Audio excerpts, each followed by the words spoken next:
When Allah, he said be, did he say be to Adam before he finished him or after we finish him? And then if we go in the Quran, we will find that Allah, he made mud, which means he went to the backyard, he collects some dirt, he got some water, he put it in the sink, he mixed them together, and then he fashioned Adam, and then he made him look like a man, and then he breathed into him. So all those things is done before Allah, he said be, or after he said be. If the Muhammad, he said before Allah, he said be, that means there's no need for be. Already Adam is finished, and he breathed to him after the be. If he say Allah, he said to him be before he did all those things, this means Allah is stupid. I mean, he said to him be, nothing happened. He have to use his hands. Stupidity is amazing. So next time Abdul, he says to you this verse, say to him Abdul, okay Abdul, okay Abdul, okay. By the way, Abdul, I'm so happy that the month of Ramadan, the month of eating is over. I will miss it, honestly. I mean, what we watch now for breakdancing in TV, this is the month of breakdancing. You know, if you go and watch YouTube videos, man, oh boy, look at this. This is, they call them khaymat Ramadaniya. Belly dancing, argila, shisha, hashish, smoking, cigarette, shake it, bake it, you know. This is Ramadan. Yeah, it's not what they say to you in YouTube, Ramadan, brother. In Ramadan, we pray to Allah, brother. Go and see. Go to the Middle East and see. This is the month of smoking. This is the month of eating. This is the month where people get fat, not skinny. They call it the month of fasting. But this is not our topic. Our topic is... our topic is, what is this in my screen? Oh, this is Ramadan. Okay.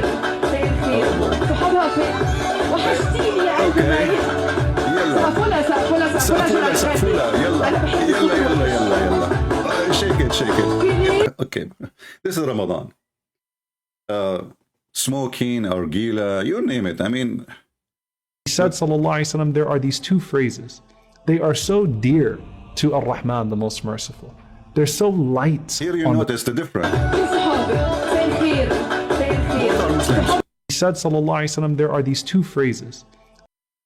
Which one is it? What the heck? He said, sallallahu alaihi wasallam, there are these two phrases. They are so dear to Ar-Rahman, the most merciful. There's two phrases, it's so dear to Allah.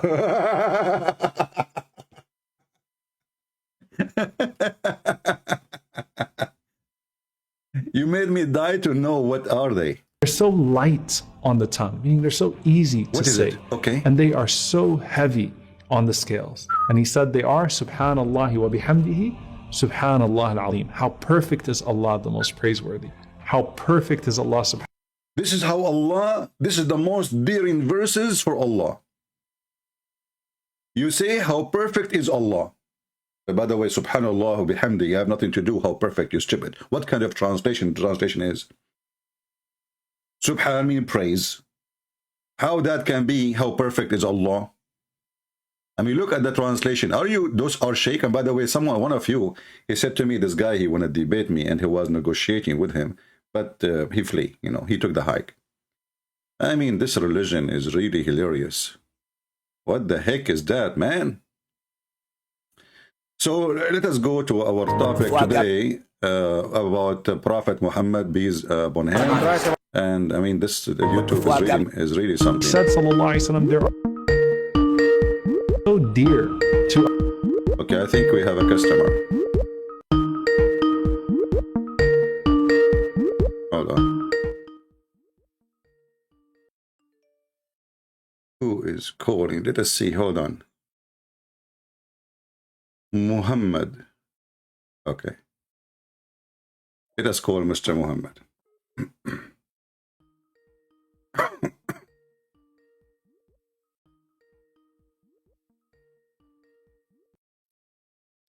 Hello? Hello, sir. Good morning to you. Good morning to you, sir. How are you doing? Much. So you are Sir, you are a Muslim? You are a Muslim? What? You are a Muslim? Yes, yes. All right. And do you know what the title of our video today? No, I just have some question, if you let me ask. You can ask the questions as many as you want, but we have a topic. What do you think? Should we like leave our topic for your sake? What do you think? Like you see, Okay, we just mentioned no, I don't. we just mentioned I something very simple. that's I will give you a chance to ask me the question, but we just mentioned something very simple. I don't know if Muslims can answer me, and as long as you are a Muslim, I'm sure you can. When Allah he said to Adam, "Be," did he say to him, "Be" before he finished him or after he finished him? I don't know. My English is not good. Why not? I So mean, I just have some question. you are the Muslim, my friend. Aren't you a Muslim? And I can see you are growing your beard now. Yeah. Soon you will become a sheikh, mashallah. Thank you so much. Thank you. I just have a question about Christianity and the Bible. Do you believe in the Bible? It is corrupted in our religion. It's corrupted. Okay, so why the Quran says the Bible is not corrupted? It says it is corrupted. Where Now it we cannot believe in where Bible. it says that? You know, I'm going to go with you because before we continue, we need to check the facts you say to us and see if they are true or not, right? So when the Quran says that the Quran is believing is in what is between our hands, did the Quran lie? So that is it. Did the Quran I lie? don't know. Did the Quran lie? So I just want to tell you that in Bible, My friend, Jesus never said worship me. okay, no problem. Before we go there, did the Quran lie when the Quran says confirming what and believing in what we have with us? You are a Muslim, right? Why Muslims don't read their book, and why Muslims they deny their book, and why Muslims they lie about their book? I'm not saying you're a liar, you know. I can tell you are a young man. You do not know much. I understand. But the Quran in front of you, chapter 2, this is the chapter of the Hindu. I don't know if you know the story. There's a bunch of Hindus, they came to Moses, and they wanted him to show them the power of the cow. So Moses, there's a guy who was killed, and they told him, okay, can your God bring this guy from death? And he told them, okay, bring a cow. We killed the cow with the guy with the cow. And then the guy, he came up from death, and, you know, he became, he became alive, right? So now we are showing you stories in the Quran, and you Muslims believe in it, even though it's funny. So how come you Muslims, you claim that the Bible is corrupted when the Quran says in chapter 2, verse number 89, and many other verses, that the Quran confirming what is with us, not only confirming, actually, I don't know if you speak Arabic or not, it says مُصَدِّقًا لِمَا مَعَهُمْ, which means believing in what is with them. So why the Quran says believing in what is with us, and then we see Muslims calling us, attacking the Bible, insulting the Bible without knowledge? I just want to say that if even we believe in Bible, Jesus never said that worship me. My He friend, has never okay. mentioned that Christianity. Okay, well, Jesus, he said, okay, let me ask you, Allah have 99 names, correct? Yes, yes. Why Allah, he said that he is the truth? One of his name is Al-Haq. Yes. Okay, is only Allah Al-Haq, or there's other people, they are Al-Haq? Or only Allah? No, Allah is God. He is Okay, Haq. well, Jesus says, I am the truth. I am the life. I am the resurrection. So the names of Allah is stolen from what Jesus said, my friend. Your religion, you don't have a religion. Even the names of your God is stolen from the name of my God. So when Jesus, he said, I am the truth, that's mean I just asked you, is the truth is somebody else or only Allah? You said only Allah. So here we go. Jesus, before Allah was exist, before Muhammad came to exist, Jesus says, I am the truth, I am the life, I am the resurrection. Who is the life? Allah or Muhammad? Who is the life? Who is the life in Islam? Who is the life? Where? Who is the life in Islam? The life. Who is the life? Allah or Muhammad? Allah is alive because he is God. And no, the life. Muhammad the life itself. Not saying alive. I'm not saying alive. The life. The life. That life. Who is the life? Allah or Muhammad? Muhammad. Allah. Allah. Allah is God. Are you sure? Which one? Choose one. Allah or Muhammad? Yes. Allah. Right? So Allah. as you say, your God, Allah, claiming to be God by stealing the word of Jesus when he said, I am the life. And you Muslims, you say, Christian friends, I trained you to tell me one verse in the Bible. It said, I am God worship me. You Muslims, you don't even read. You do not know your book. And then you come to school us about our book. So here we go. Jesus, he said many times, each time Jesus, he said, I am, he is saying, I am God. I am the life. Who is the life? Who give life? Only God, correct? Who is the truth? Only God, because everything else is not, even the earth, the heaven will be destroyed. The who is going to stay is God himself. He is the only truth, only fact. So you as a Muhammadan, you worship Allah for what reason? Because even Christians say the Christianity is a way of life. It's not religion. So only religion is Islam. That's it. But you don't have And there's religion. many Okay, other. okay, let me ask you. You said you have religion, right? Yes. Okay, where your religion is coming from? Religion is what you mean by this? You are the one who mentioned to me Islam is religion, Christianity is not. It's you. So you are saying to me Islam is religion, but you do not know what religion means? Religion means religion. Religion means religion. There is nothing special. Water mean water, and ice mean ice, and snow means snow, and zucchini means zucchini. You must be studying in Einstein University. So my friend, when you say I have a religion, and I ask you where your religion coming from, and suddenly you do not know what to say. Okay, let me repeat the question. Islam is coming from where? So my English is not good because it's not my native language. That is why What is I don't understand some what things. is your native language? I am from Afghanistan.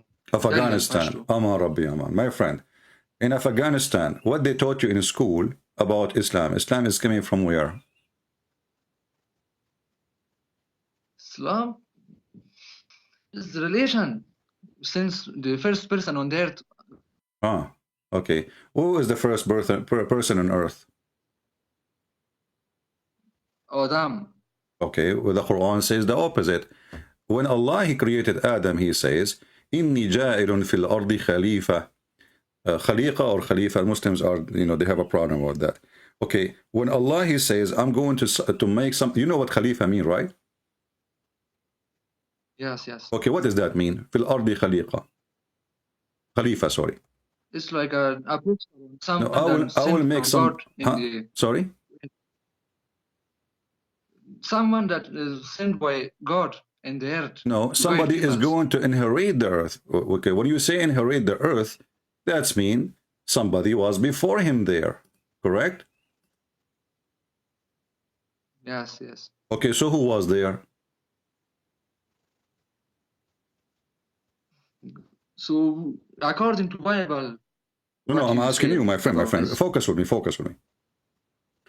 Who was there before Adam? When Allah, he said this verse in the Quran, that I'm going to make somebody to inherit the earth. Inheritance is something was owned by somebody else. You don't say the word inherit. Khalifa is what Khalifa is. Khalifa is somebody came after Muhammad, inheriting Muhammad authority. So I am going to make somebody, that is Adam, to inherit who was there in the earth.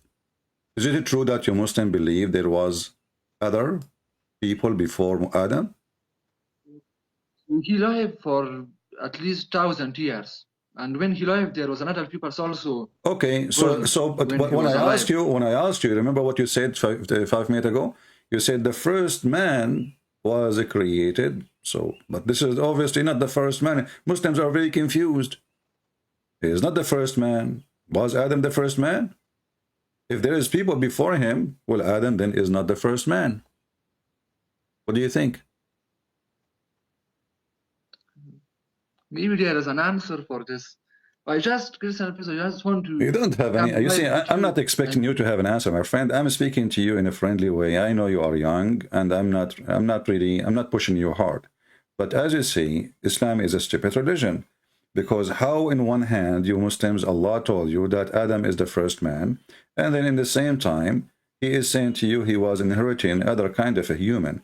Because inheritance it have to be for the same kind. You don't make a cat inherit a man, you know, unless you are mentally ill. You don't make a donkey inherit, you know, a human being.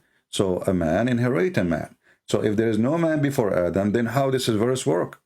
Obviously, there's something wrong in this verse, chapter 2, verse number 30. As you see, all of them, they are in the cow chapter. It's messed up. This is the cow. It's driving me crazy, man. You know? So let me ask you, what's your name, my friend? Muhammad Dawood. Muhammad Dawood. Muhammad, I'm going to help you. Can you give me one thing to prove to me that Islam is from the true God? Anything. I'm not going to ask you any question. I'm not going to push you hard to see how much you know. I will let you tell me. Let's say you saw me in the street and you want to, or let us say, you know, we taking bus together or train, and you want to convert me to Islam. So how you can convert me? Help me. Go ahead. Why Islam is from the true God? There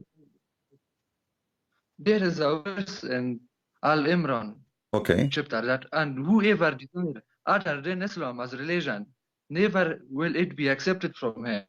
And he in the hereafter will be among the losers. Okay, that's wonderful. So anyone who don't accept, okay, hold on.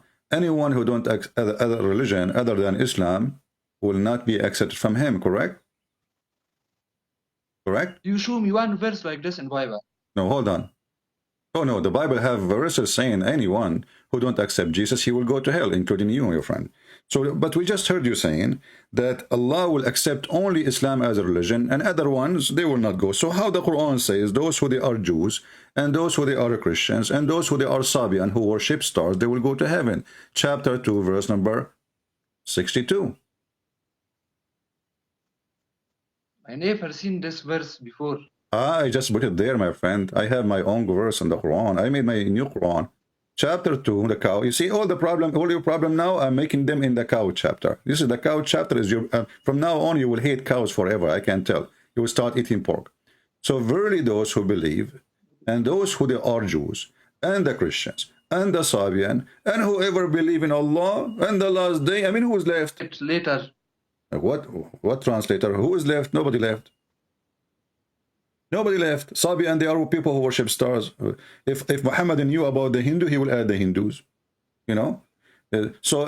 Those who believe in those who believe, those are the Muslims, and those who they are Jews. Okay, Jack Shalom is included now, and the Christian, you know, including all the Christians, you know, 3 billions, and the Sabian, all those who worship stars, Zerdusht, you know, and all the Hindus and all the atheists and all the, what the heck is that? So how one verse in the Quran says the only religion Allah He accepts is Islam, and then we find this. So those Christians that really follow Jesus, like they will reach Islam. Jesus never say worship me. He was a prophet. He was a human, a prophet. He was a human. Okay, is your God Allah human? No, no. So why He have a foot? He never said I'm a human. God. Okay, listen, my friend Muhammad, focus with me. You said you said Jesus is a human. Okay, what a human mean? He have feet, he have legs, correct? He have hands, correct? Yeah. Okay. Do Allah have hands? No. What the heck? He lost them in Afghanistan. I told him, don't go to Afghanistan. You know, he was playing with bombs and he lost. What's wrong, Muhammad? You do not know that your God, Allah, He have hands? Humans. Huh? Hands. What?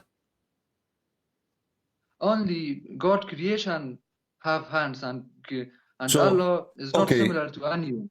Okay, so only creation have hands. So if Allah have hands, that's mean Allah is a creation, correct? Yes, yes. All right. So why the Quran says the following? There's tons of verses, you know, as an example. Let us read this one. Oh, who you believe, don't bring something between the hands of Allah. Let us show you the verse. Hands here maybe mean like like under Allah, like something else. No. Not real hand, physical. No. Those are hands, literally hands, and you can watch videos by Sheikh Asim. I think he is from Afghanistan in the Mississippi next to Brazil. It says here as an example, chapter 58, verse number 12. When you spend something, you see here, the Muslim, they took the word hands from the translation. There is no hands. You see, if you read in Arabic, it says, Like I will give you an فَقَدِّمُوا بَيْنَ example. يَدَيْ نَجْوَاكُمْ صَدَقَةً فَقَدِّمُوا بَيْنَ يَدَيْ نَجْوَاكُمْ صَدَقَةً. So Allah have two hands. Allah, He created Shaitan and Adam by his two hands.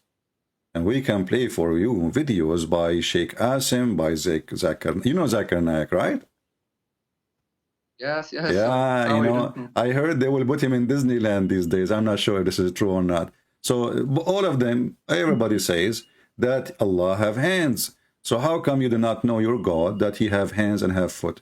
As an example, here, let us go to the hadith. This is the hadith.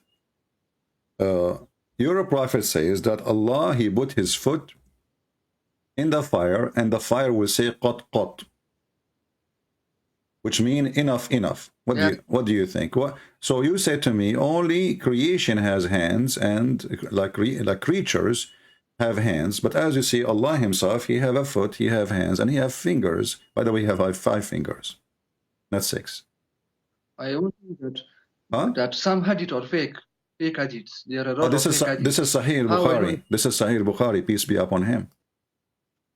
Sahih al-Bukhari have fake. I cannot believe in any hadith. Okay. 100%. Okay. Well, what about the Quran? 100% I'm sure on Quran. Okay. So when I show you verses from the Quran, are you okay with that? Yes. All right. So let us go and see some verses in the Quran. And now I hope you will not say to me, I don't believe in the Quran, because that would be a problem. So do you promise me you will not say, after I show you the verses, you will not say I don't believe in the Quran? The Quran have fake verses. Do you promise me? I promise. Okay. Are you willing to buy me a one-way ticket to Afghanistan if I win? Because I know if I go there, I will never come back, you know. I'm just joking with you. No, come here. Okay. Let us go and see. Okay, let us see what the Quran is saying. The Jews, they say that the hands of Allah are tied up, and Allah, He condemned them for saying that. He says, no, Allah's hands is not tied up. Let us read the verses together, so you can read and you can see. Here we go. You can read it in your language, by the way. I don't care. I mean, if you want. This is a chapter 5, verse number 64, and let us put you here. All right. Can you read? Okay. Can you read for me? Can you read for me chapter 5, verse number 64? Wait, I will search for it.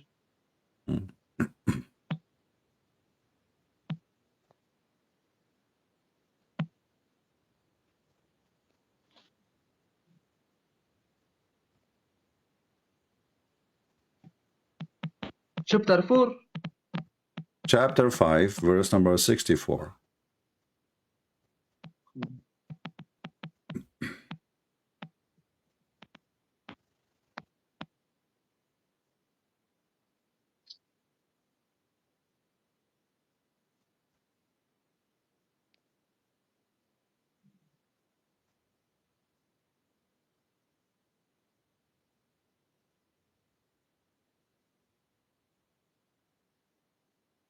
I think that is the grace of Allah which He bestow on whom He wills. So you can tell me what you mean. Focus me. Chapter 5, verse number 64. I don't know what are you talking about. The Jews says, the Jews, Jack Shalom, of my neighbor, he says, Allah's hands is tied up. Allah's hands is tied up. Allah, He got them busted. He says, no, His hands is not tied up. So you just say to me, Allah don't have hands. Allah in the Quran says He have hands. And I can play for you right now Sheikh Asim saying, or Azak Naik, or Tomato Potato, or Tomato Sauce Sheikh, anyone you want. All of them, they agree that yes, Allah have hands, Allah have foot, Allah have a shin. So why you Muslim do not even know who is your God? I mean, isn't it a shame you pray 5 times, you bow down, you put your butt up, your head down, and you do not even know that if your God have a hands or not? I will give you an example. So Like don't if I give me an say, tell you, example. Don't give me an example. Give me the answer. Do Allah have hands or not? I will just tell you one thing. Don't escape from my hands.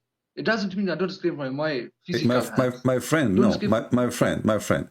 This is not up to you. This is not up to me. This is up to your prophet. Your prophet, he says, Allah have shin. Allah have a physical body. So when you're Muslim, you try to fix it.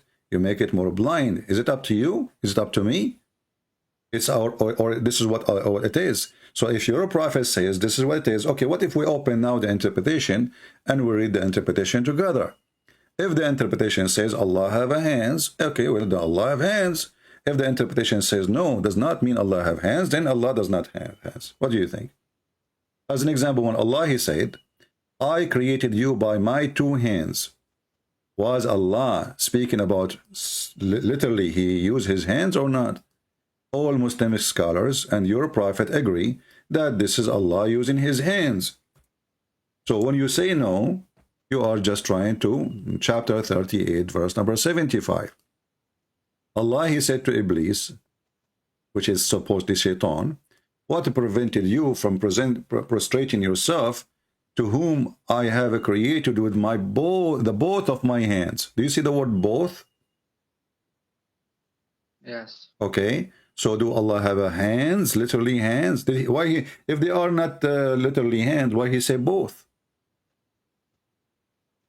Maybe he have hands, but it's not like human hands. Ah, my Like friend, I have a surprise for you. My hand is not like a human hand. I must be Allah too. You know, last time I tried to, like, you know, I want to get married. So I went to a woman and I asked for her hand. And then I showed her my hand because I want to give her the ring. The second she saw my hand, she got scared and she ran away. Since then, she never came back. This is true story, by the way. You know, I have witnesses for it, 4 witnesses. So as you see, Allah have both hands, and you Muslims worship a God. You think that only the one who is a human, he have hands. And this is why you say Jesus cannot be God, because he have a body, he have hands, he have feet. And then we check, we find that Allah have hands. Allah have 5 fingers in each one of them. Allah have a foot, and Allah have a mouth, and Allah have eyes, and Allah have a face. By the way, Allah don't have ass. I don't know why. How he said. So even Jesus born from a human. He's a human. He's born. Okay, my friend, Jesus is the Word of God, and Jesus is born from a woman, but doesn't mean that he is coming from the women, because this woman, she cannot make Jesus, obviously, for a very simple reason. If Mary, she have a husband, then we can say, well, this is sexual process, and God, he gave the human being the ability of recreation. But as you see, even the Quran says that Jesus is born of a virgin. So human being is not really involved of Jesus coming to existence. This is a miracle of God. So when you are Muslim, you claim that you believe in the Quran, and the Quran says Mary was a virgin, and then suddenly you say, oh, Jesus is born of a human. Suddenly you step over your God words, and you don't want to believe in him no more, and you deny that Jesus is a miracle, and the human have nothing to do with him. Otherwise, Jesus should be born like everybody, have a father, have a mother. Can you tell me why Jesus don't have a father? Jesus, because it's a miracle. God have a miracle for because it's a miracle. So why you just a second ago you said Jesus is born of a woman? How it's a miracle? Miracle. So you just say Jesus is a miracle. So Jesus is God, because God is a miracle. Who is miracle? God. God is not a miracle. Muhammad miracles. Who? Muhammad. Muhammad is a miracle. What is miracle about him? Because he have boogers in his nose? The moons, like he split the moon. Okay, well, you know what? I'm going to split my beard to 2 pieces. if you can show me where Muhammad in the Quran says he split the moon. It is an hadith, not in Quran. It's an hadith. But a second ago you told me you don't accept the hadith. So some hadith that are not comfortable and not So we logical. are Muslims, you know, we are very flexible. You know, did you see a lizard before? They changed the color. The lizard changed his color, like he is green when he is over the grass, and he is yellow when he is over a yellow. Which color is yours now? So either you accept the hadith, I showed you Sahih al-Bukhari, and you step on it. It says al-Bukhari, and you said to me al-Bukhari have lies. If we go in the Quran, look what the Quran says about the moon splitting. And that will be hilarious, by the way, because the Quran doesn't say even who did that. It says the judgment day is near and the moon is split. And this is the chapter of the moon, right? The chapter of the moon. And okay, who is the one who did? Who is the one who split the moon? Read the verse for me. If you can show me in the verse where it says who is the one who split the moon, I'm going to come to Afghanistan and I will have coffee with you. For sure, you pay for it. Because originally I am a Jew, you know. No, you can We don't pay. I'm always happy to Huh? see you here. What? I tell you, I am happy if you come here to Afghanistan. Thank you very much, my friend. I'm sure Taliban, they will be welcoming me in the airport. But this is not the question now. The hour has near, the hour has drawn near, and the moon has a splenic left ascender. Okay, who is the one who is splitting the moon? Look, the translation, they are adding things in the verse that's not there. So where in the verse it says that Allah even he split the moon? Where in the verse it says that Muhammad split the moon? Where in the verse says anything about who did that? And how in the world your God, he says this is a sign of the day of judgment, that not sign only, the day of judgment started, and this was 1400 years ago. So I will tell you something else. Even Adam don't have father. So why he is not God? How Adam will have a father if he was he's not born, my friend. Adam is not born. How he will have a father or a mother? Jesus is born. You cannot compare. Abdul, focus with me. Abdul. What about Muhammad Abdul, focus with me. Focus with me. In order for us to compare between two, we have to compare between someone. He is coming from the same place. So was Adam born of a man and a woman? No. Adam was from dust, made from dust, from water. Allah, he mixed him together. He fashioned him as a man, and then he breathed into him. Correct? Yes. Okay, so the question about why Adam don't have a father, that's funny, because simply he's not born. So the question is, why every human being, including you, me, and Muhammad, we have a father, but Jesus don't have a father? Who don't have father? Jesus don't have a father. Who is his father? So it is a miracle from Allah. Okay, are we going to repeat the same thing? But the question is why? I mean, okay, well, God, do Jesus is a short of miracles? I mean, this person, you Muslim call him Isa, he can create from the mother bird. That make him a creator, that make him God. He can heal the leper. He can make the blind see. He can feed thousands and millions of people from nothing. He can tell you what you had in your houses. I mean, he have tons of miracles. He do not need more. So what is the point of Jesus being born without father? Yeah, so sorry, I have some work here now. You have work now. You have work, okay.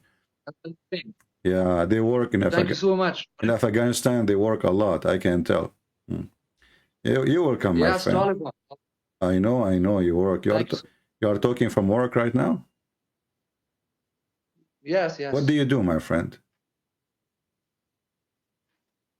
No, I'm have some work now. It is Eid. Do you know? It is Eid. You have to eat. This is you have to eat baklava. This is the Eid. Okay, well, let me ask you. In the Eid, the Muslim, they call it Fitr, but in fact it is Adha, because you Muslim, you sacrifice a lot of goats and sheep in this day. So why you call it Fitr when it is Adha? Don't you sacrifice today tons of animals, millions of animals? And why you sacrifice them? It is only. Why you sacrifice those animals? So it is a command from Allah because we gave the meat for poor Can you show me people the to help command? other. Can you show me the command from Allah to sacrifice after Ramadan? No, it's now is Eid al-Fitr. I know, 2 I months know, later I is know. No, but now you sacrifice. If you go right now, go in the street. Did you sacrifice today a lot of sheep in the last month, last days of Ramadan? Yes. Correct? Yes. Why you sacrifice? It's Ramadan. You said to me, Adha is the one next Eid. Okay, no problem then. But you sacrifice now, the same as Adha. So both of them, they are Adha. So why you sacrifice? Do you know? No, what? Tell me. Because you are trying to copy the Christian and the Jews. Everything you have is a story from us. My friend Taliban, he took everything from us. You know?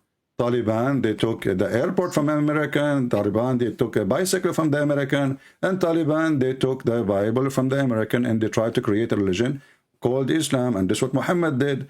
Muhammad with the Hindu is a Hindu, with the Jews is a Jew, with the Christian is a Christian, with the atheist is an atheist, and with the Sabian who worships stars, he's a Sabian. So you're a prophet, you do not know why. We ask you why, you have no idea. Let us maybe, do you have a sheikh from Taliban can join us soon? Can you bring a sheikh to call me and he's sick next to you from Taliban? That would be interesting. They have nothing with Islam, just they use Islam name today. That is why more people hate Islam. I don't support these groups. Okay, you don't. Okay. Yes. So, but okay, do you have a sheikh in your town? He's a Muslim. He can join us in the conversation. No, I don't have. Why not? How come? Don't you go to the mosque? My English is not good. My friend, it's not you. Okay, no, your English is fine. Don't you have a mosque? You have a sheikh in the mosque? No. You don't have a sheikh in the mosque? What do you have? Sheikh in the mosque? Yeah, who is the sheikh in the mosque? Who is the imam? Come on. Sheikh. Sheikh. I mean, you are funny, my friend. You are a Afghani guy. You don't speak Arabic. When I say to you, you don't know, you know what I'm saying until I say it in Arabic, but you don't speak Arabic, Sheikh. Okay, do you have Sheikh in the mosque? Do you have Sheikh? We call them Sheikh, Imam. So who is the one who teach in the mosque in your country where you live? Who is the one who teach the Muslims in the mosque? Huh? Sheikh, but they don't know English. They don't know English. You translate. Bring somebody who will speak very good English. We can have him, no problem. What do you think? Okay, I will, inshallah. All right. I will tell Let them. me know. You can text me anytime when I am live. My Skype always is closed, because I open it only when I go live. Just take a note. So if I don't answer you, I'm not ignoring you, but I don't open Skype unless I am live. All right? I know. I will find someone. Okay. Well, thank you. Information about Islam. Thank you, Muhammad, for calling us, and I'm happy to have you, my friend. We learn a lot of things from you, and you are very smart. And don't forget to check about Allah have hands, and Allah have fingers, and Allah have foot, and Allah has shin. That's why the Muslims in the old days, they used to say Shinnuya. The Christian, they say Hallelujah. The Muslim, they say Shinnuya. Why? Because their God is a shin. So don't next time come to a Christian says to him, oh, your God is a human, because obviously your God, maybe he isn't a human, but he have a body, he have hands, he have feet. Maybe he's an octopus. We do not know. We are trying to find out. Thank you, Muhammad, for calling. I am very happy to talk with you. You're welcome. Inshallah, next time again I will talk with you. Thank you so much. All right. Bring the sheikh with you. Don't worry. Don't forget. Okay. All right. Inshallah. Take care. Goodbye. Bye-bye. Well, he's a nice guy. No problem. Let us see.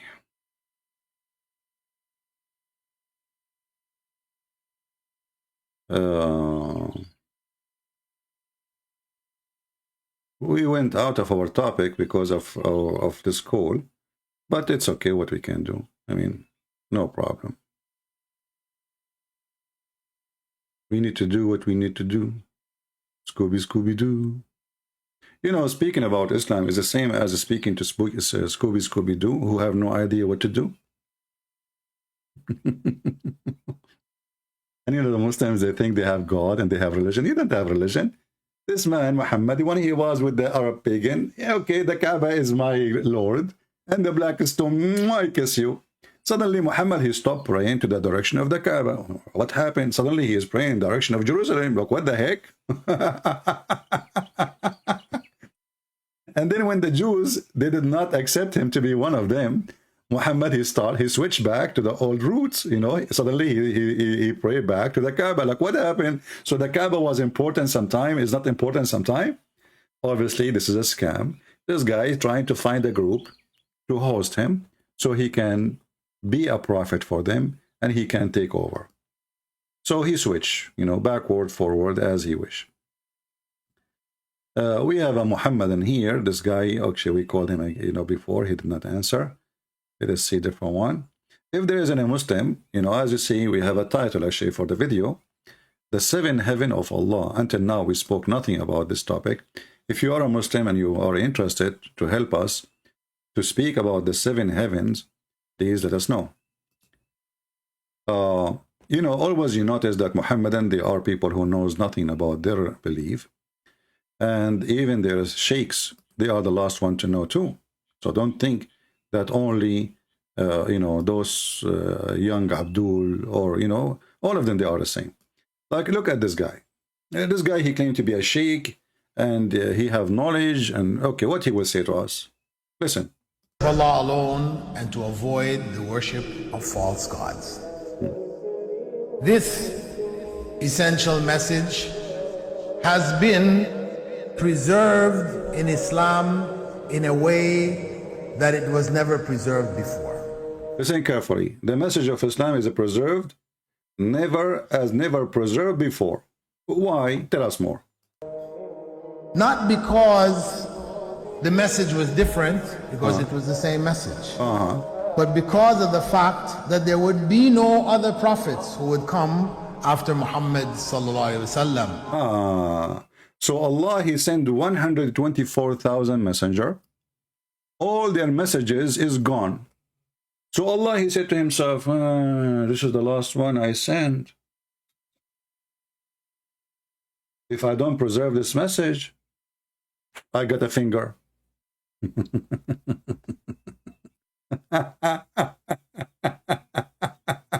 I mean, do you see the logic? But isn't this, if it is the same message, why your God, stupid God, you don't preserve the message anyway? From the first one to the last one. Brother and sister, Islam preserved, brother, as never before. What the heck? Allah sent 124,000 messenger. 124,000, can you name them for me? We can name for you 25 only. Like, what the heck? What about the rest? What happened? Their record is lost.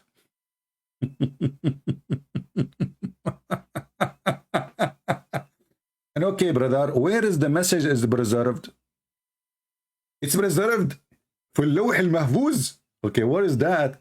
This is the tablet, brother. What the heck? Allah have a tablet? Is it Galaxy or Apple? Allah have a tablet, and this tablet, brother, is the frame of it is rubies and flower. And where Allah he put it, brother? He put it between the eyes of the Anz Jibreel. Sorry, Israfil. That's deep.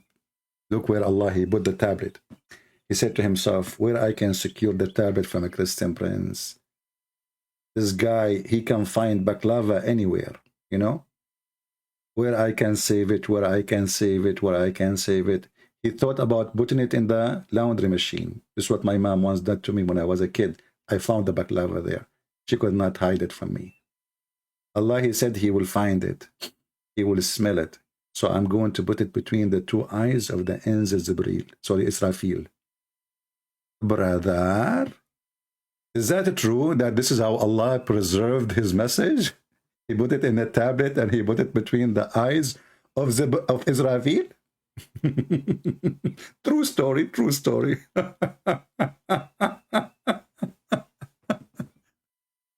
Oh boy. And then you will find another Abdul. You see that the Abduls, they are very creative. You know, the first Abdul is Muhammad. Remember that. We have a Abdul. He is saying something. Let us see. I will call you this time. If you don't answer me, I'm going to block you. Muhammad Jafar. This is a warning. Last time. Let me call you. Let us see if he will answer or not.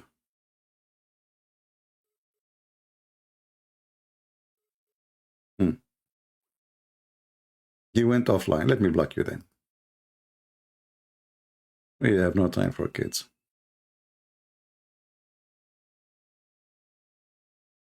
So if we go and see different sheikh, you know, other sheikh, trying to catch on our topic, the one about the seven heavens. This sheikh is really good. I mean, really, really good. This is not the same sheikh who said to the other sheikh, if you interrupt me, he will do oral sex for him. You remember the sheikh? I mean, imagine two sheikhs are debating, and the first one he said to the second one, and both are from Pakistan, brother. If you interrupt me, I will perform oral sex for you. What does this guy want to say to us?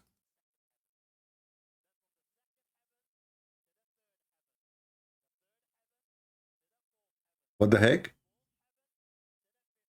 Okay. Uh-huh. Ooh. See? What the heck?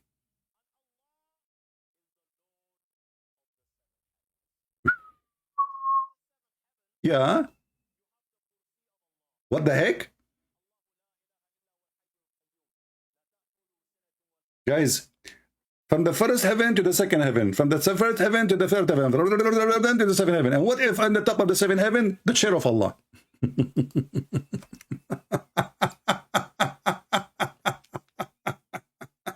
Science. Science and knowledge. I mean, this is how we learn. And what is the distance between the earth and the first heaven?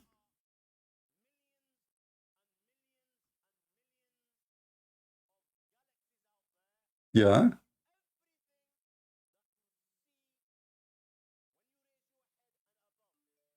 Uh-huh.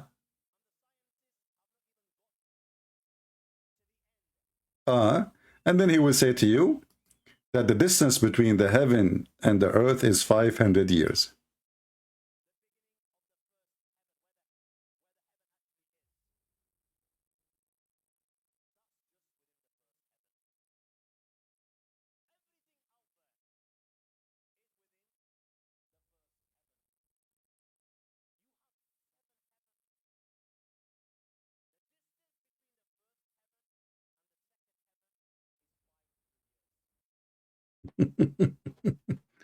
Did you hear the music in the background? Hey, Abdul. So the distance between the first heaven and the second heaven and the third heaven and the fifth heaven. Oh, you guys, you cannot hear it. Sorry, there's no sound. It's my fault. It's my fault. Okay, I'm sorry. Okay, I will play the sound for you. The distance between the first heaven and the second heaven is 500 years. Now, at what speed only Allah Himself knows. In what speed Allah only knows.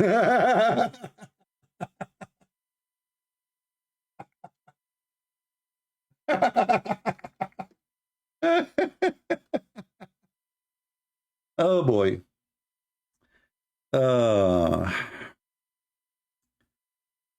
Comedy. Hilarious comedy. And brother, the distance between the first heaven and the second heaven is 500 years. And from the second heaven to the third heaven, 500 years. And from the third heaven to the fourth heaven, 500 years. And from the fourth heaven to the fifth heaven, 500 years. And okay, how many heavens now we have? Huh? So Muhammadan, as long the distance is 500 years between each heaven, how your prophet, he went up to Allah and he came back in a few hours?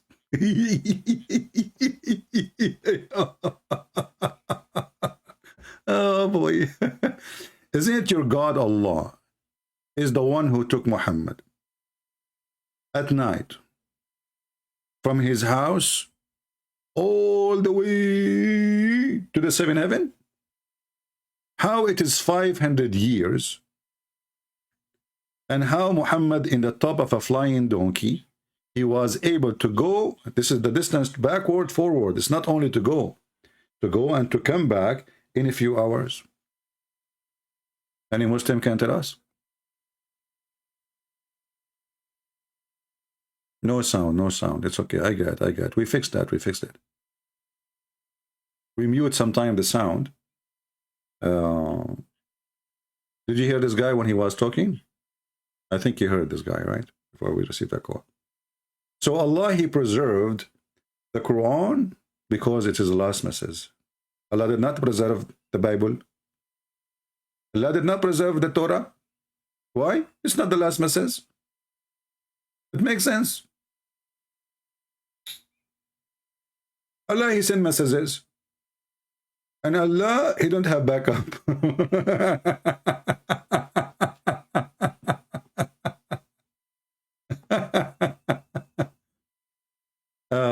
Any Muhammadan would like to join us and tell us anything you want about the fifth heaven, and the sixth heaven, and the seventh heaven, and the first heaven? What do you think? Any Muslim can tell us how? And you know, the funny is, you go to a website and the Muslims are teaching people about this. Look here. Somebody posted in Quora, this is a website. It says here the question, what is the difference between the seven heaven mentioned in the Quran? This is the question. Muhammad Tawur answer, he says, Allah created seven heaven which is not be confused with paradise. Oh. This Abdul is being smart, supposedly. No, Abdul. According to Islam, this is paradise. And you are an idiot. Isn't it your prophet? He went to the seventh heaven and he found the lotus tree. Isn't it your prophet? He found the prophets in the first heaven, first sky, and he found the prophet living in the second sky. I mean, what's wrong with those Abdul? Where did Abdul he get the information from? And this Abdul, he says, details of the heavens are rarely mentioned in the Quran. The heavens are above each other. The first heaven is the lowest. Look how deep it is. The lowest. The lowest to who? The lowest. Let us see, there's a Muslim trying to contact us. Maybe we can get him here. You need to submit and repent. Well, I don't know. You see, I can repent and submit if you promise me that Allah will not make my penis endless. I mean, that is scaring the hell of me. Do you know what ants can do to it? The ants will see an endless sausages in the backyard. What they will do?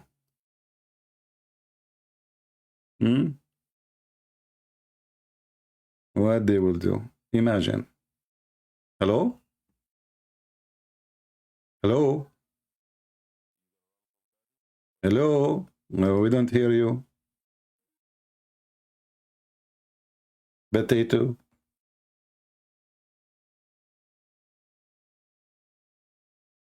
In the front of you, you will see it says that it take all 93 billion light years to observe the universe, and what is beyond is the lowest heaven. We just heard the Abdul quoting his prophet saying, the other Abdul, it says it takes 500 years between the first heaven and the second heaven, etc., until you arrive to the seventh heaven. That means this is a total of 3,500 years. Now we are speaking about the speed of light. 93 billion light years, Muhammad said. Muhammad taught. See how Muslims, they very flexible? And this idiot, he says, the lowest heaven is the only one with the stars. The rest of the heaven are different from our universe. The seventh highest heaven contain the Bayt of Al-Ma'mur, but you idiot, you just said, this is not the paradise. So why the house of Allah is there? Isn't it you Muslim, you sit under the house of Allah? Kids, they are confused. Nur Hassan, Nur al-Hassan, co-founder of business Sashish Kebab Hummus, he said, Quran does not say much concerning the structures of the universe, but it does draw attention to the marvelous creation as signs and reality of the power of God. The Quran and the universe from his whole Quran speeches, isn't it the Quran says, okay, let us talk about the structures in the heaven. Isn't it the Quran says that Allah, he sent hail from mountains, has ice in it, in the sky, in heaven?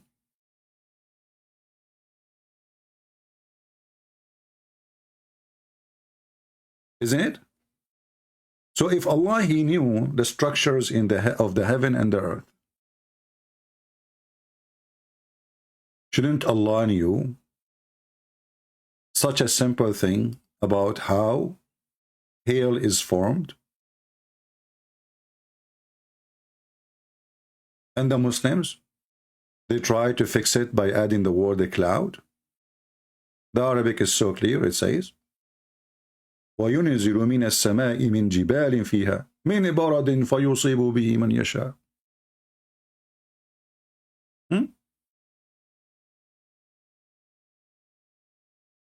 Allah, he sent hail from mountains in heaven, not the cloud. You see, they lie. There's no cloud. This is Yusuf Ali translation. Let us see different translator. Sarwar. Allah, brother. Allah, brother. He knows everything. Okay. And then he says, read carefully, and then he sent down hailstone from mountains in the sky. Do you see it, Muslims? This is your God who knows the structures of heaven.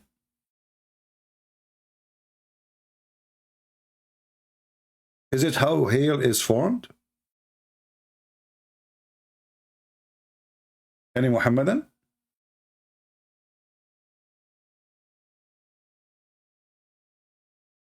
So all those scientific speeches in the Quran, Muslim they claim, I mean, even your God is so silly to the point he think hail is coming from mountains. Allah, he break it from there and he throw it at us. I feel sorry for Allah. I mean, come on. Does God, he have to go and break hail from mountains to throw it at me? Until now he missed. Because obviously he used it as a way to punish people, right? It says he strike as he wish with it, the one he like. فَيُصِيبُ بِهِ مَنْ يَشَاءُ. So he strike whoever he wish, and he protect from it whoever he wish. Look like Allah protected me from hail. This is the dummy Muhammad trying to figure out. Actually, there's a book, it's called the Book of Enoch, but this is not the biblical one. This is a fake book. The Book of Enoch, which is the fake one, speaking about warehouse. God have a warehouse where he store like, you know, stuff, you know, like gold, even wisdom, etc. And Muhammad is taken from those stories, and he put it in the Quran, and he claimed that this is coming from his God.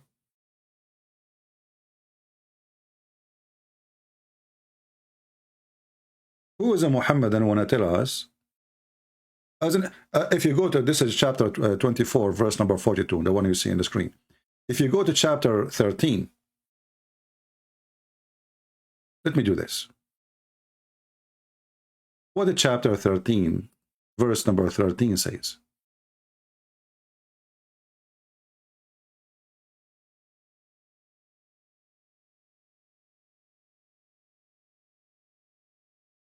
"13:13. It's like a music in my ears. 13:13. That's amazing. Okay.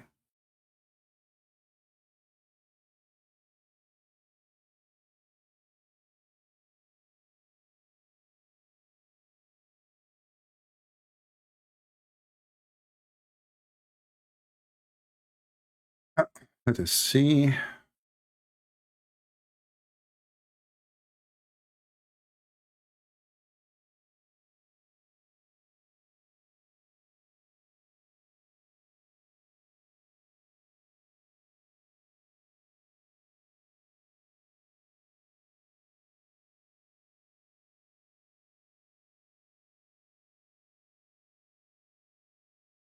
We open the interpretation so people can read with us and we have some fun.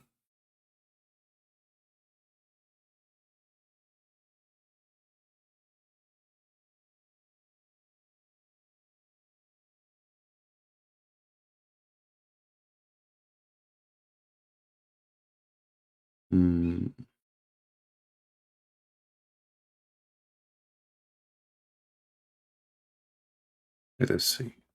English.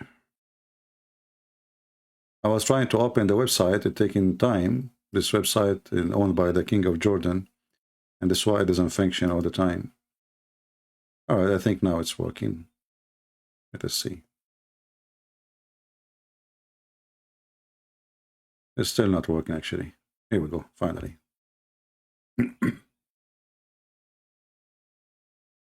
Chapter 13, verse number 13, claim that the thunder is an angel. And in other hadith, it says that this angel, he have 70,000 angel in the right of his hand, or the right hand, and other 70,000 angel in the left hand. So when they asked the Prophet, and what about the fire belt we see?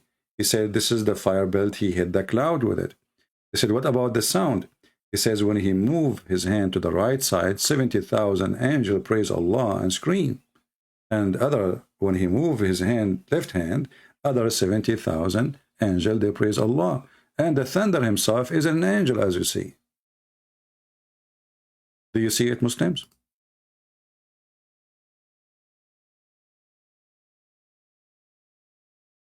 Any Muhammadan?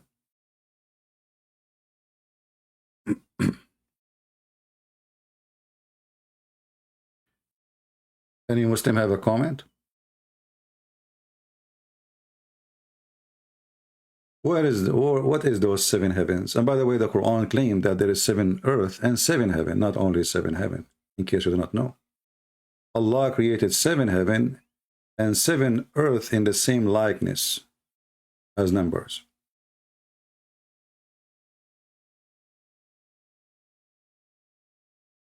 Right?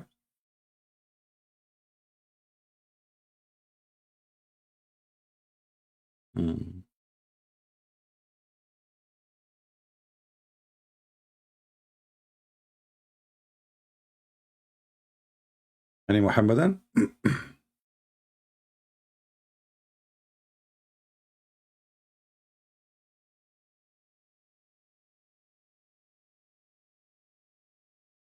Any Muslim? We are waiting.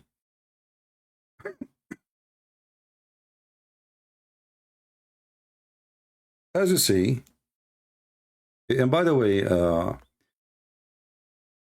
if you notice, YouTube is not giving notification for our videos. So if you don't mind, share the link with everybody. If you like us to come back, because if we don't reach the number 20,000, I will wait until the number 20,000 is there.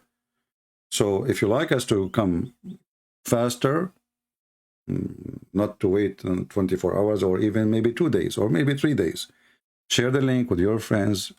Let us have more of you. The point is, when I make a video, people don't watch the video before it.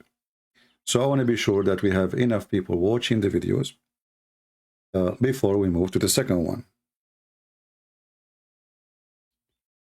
The purpose of our videos is knowledge, is not comedy, even though it is kind of a comedy, because Islam is funny. But this is not really the purpose. Right? Do we have any Muhammadan want to say anything?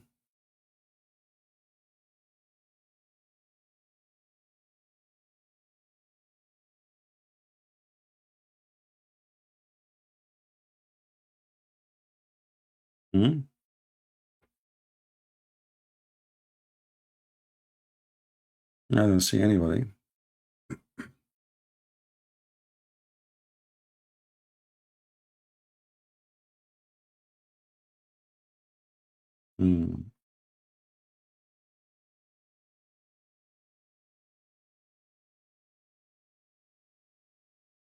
Who is a Muslim have little knowledge or a lot of knowledge, he can help us. If you don't like this topic, by the way, if this is very embarrassing for you, we can change it. Don't worry. What do you think? Literally, we can change it, no problem.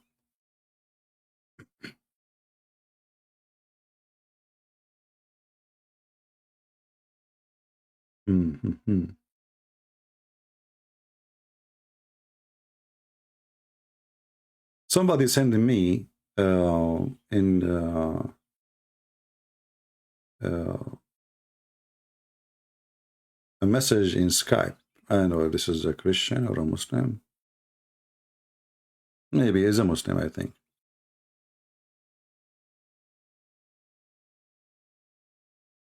And somebody saying the book of Enoch is considered by Ethiopian. No, there's a fake book of Enoch. Is not the one we are talking about. Otherwise, the Bible mentioned the book of Enoch, and it is a true book. But there is a book which is false. This is the one I'm talking about. He is mentioned to me about the 2 Corinthians 12, speaking about where it says that I know a human, a person who was in the Messiah 14 years ago. He went up to heaven, you know. And this is the apostle speaking about himself, that he, you know, he witnessed the Messiah. This is how he got his vision 14 years ago, and he did not mention that to people. This is not about a person going up to heaven literally and traveling to heaven. This is like a metaphorical thing. It is a spiritual thing, let us say. Spiritual, this is better description.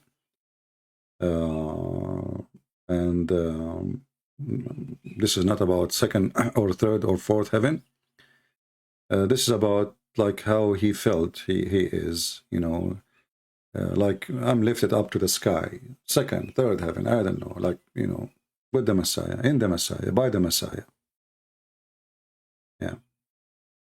You know, the Bible is a book of spirituality, not the book of material. So even when we speak about God and his nature, you notice that the Christian don't care really too much for the nature, for the nature of the Messiah in the flesh is not what we worship. What we worship is the Word of God who become a man, not the man who become God. The Muslim, they focus on the nature because their God is a physical God. Their God does not even have a spirit. He is not a spirit, and he don't have a spirit. So there's a huge difference between our God and their God in everything. Even though Muhammad, he tried to hijack Christianity and Judaism and other belief in order to get promoted to be international. He wanted everybody to join him in his movement so he can conquer. You know, this is why he is even promising the Sabian that they will go to heaven. And the Sabian are the enemies of the Jews. The Sabian, in their books, they claim that Adonai is Satan. Why he is Satan? The Sabian in their book, they say, because he ordered the Jews to do circumcision. But Muhammad himself, he copied circumcision from the Jews. So how Muhammad, he approved Sabian to be part of his faith? Simply, Sabian was a very popular faith at that time, and Muhammad trying to gather them under his wings so he can be the king of a huge army.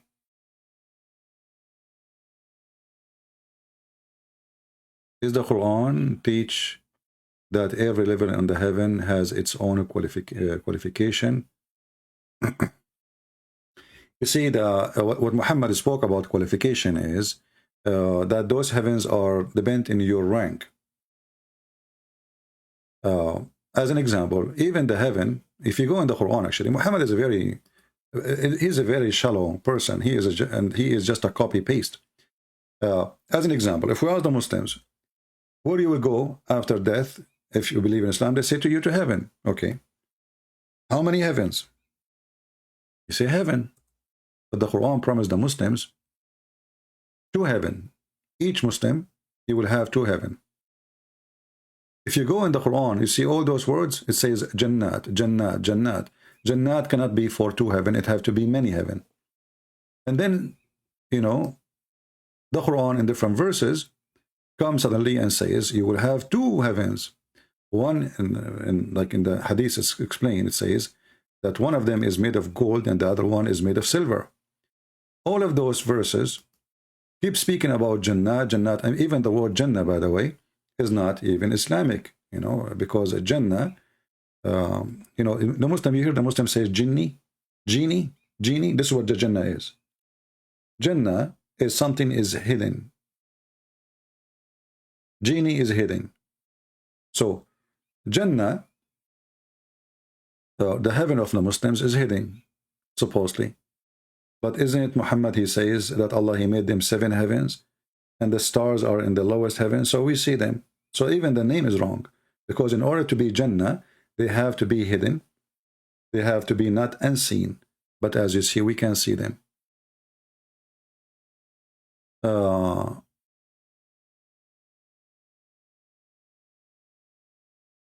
If we go here,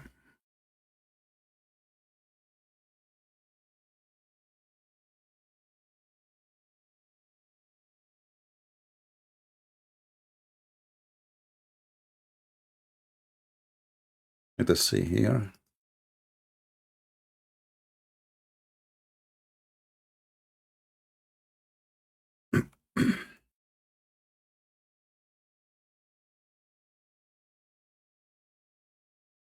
Read this verse with me and try to understand Muhammad, who is mentally, obviously mentally ill.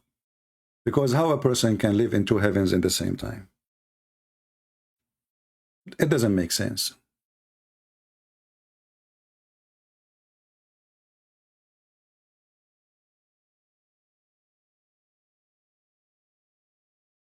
Here we, in this chapter of Saba 34, speaking about the queen and the people of Sheba, a homeland.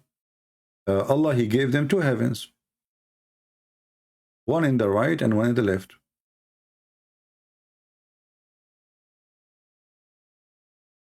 Where, what 2 heaven? Are they living in earth? Are they living in are they living in the sky? Where they are living? Muhammad, he heard fiction stories about those people. And Muhammad, he add the fiction story as it is in the Quran. And then Muhammad, he used the same term in different verse.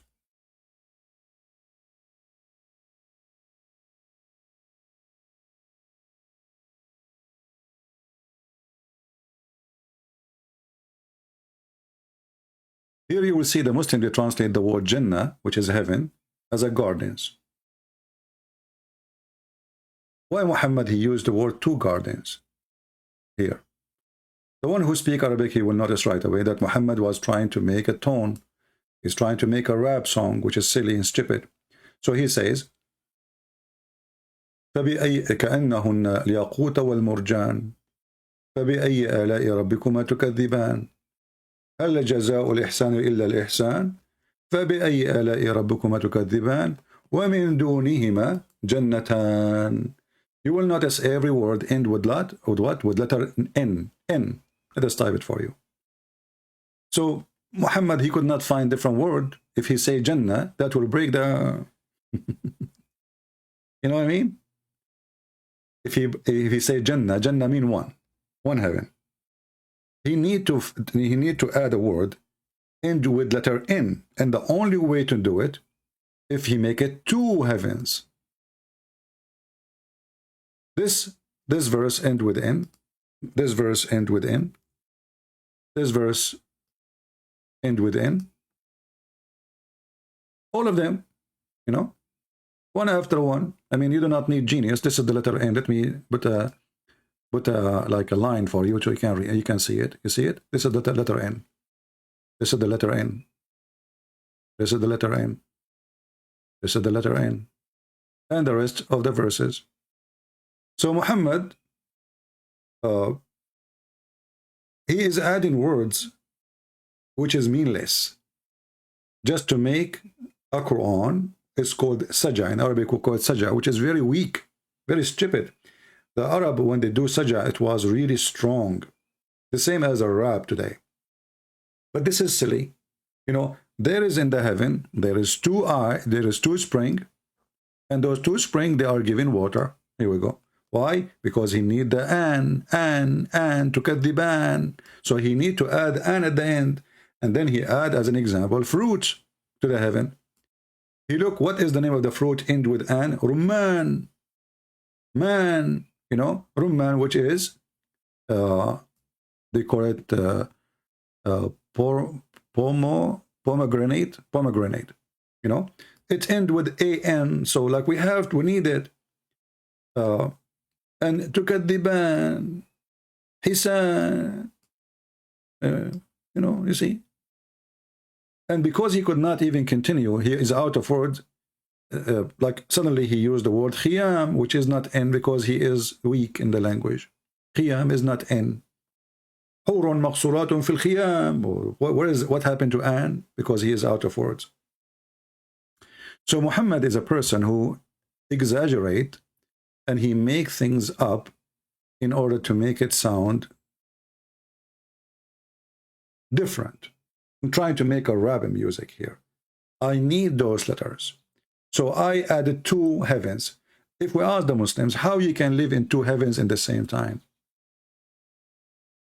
is it possible to live in 2 heavens in the same time? And why 2 heavens? Why Allah will give you 2 fountains? Why not 4? Why not 5? The answer is very simple. Muhammad, he needed letters fit with the tone, and he used an, which is make it 2. 2.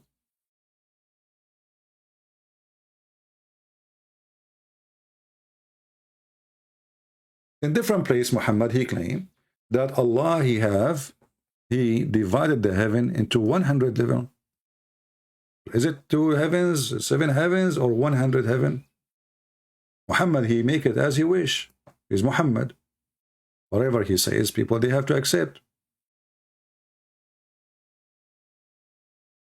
We go to the hadith.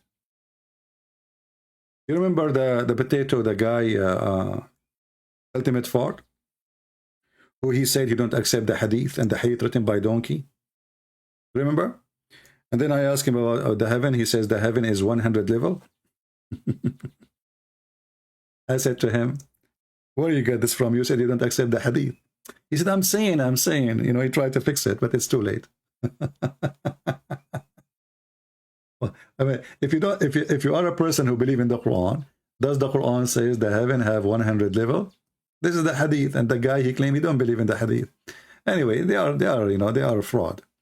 This is the hadith. Here we go. The Messenger of Allah, he said, in Jannah there are 100 grades which Allah has prepared for those who fight in his cause.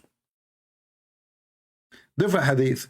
You will notice there's a huge difference between them. Muhammad now is making bigger poo-poo. I heard Messenger of Allah saying, paradise has 100 grades, each one of which is as big as the distance between the heaven and the earth. And the highest of them is the Firdaus, and the best of them is the Firdaus. The throne is above it. Above what? Above the one it's called Firdaus. And this word Firdaus is stolen from other religion too, as usual. And it's not Arabic too.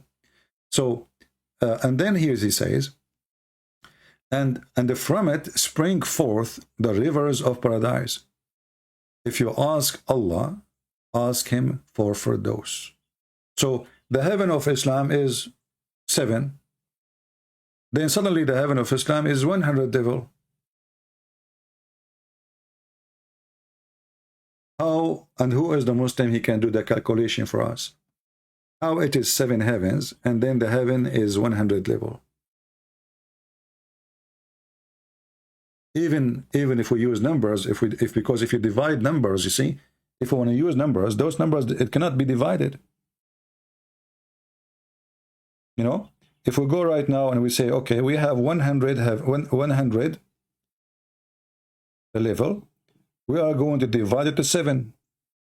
We will find those numbers are breakable. It cannot be perfect numbers. Like if Muhammad, he says there is a 12 heaven, you know, and every heaven has 3 level, that can be divided. You know what I mean? But you say 100 level, 100 heaven, and then you say to me those 100 and they are the heavens of the 7 heavens which Allah he created. So how we can divide each heaven to be 100, or to be each one of them is one heaven, 100 heaven? Muhammad he say as he wish, and how he promised me in the hadith before it that this is only the 100 heaven is for the mujahideen.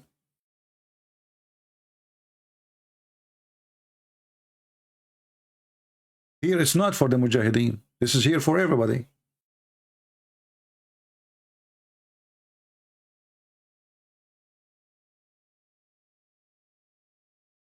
And why Allah he will put heavens? Why there is even discrimination in heaven? Either a person he deserve or he don't deserve. In paradise there are 100 level.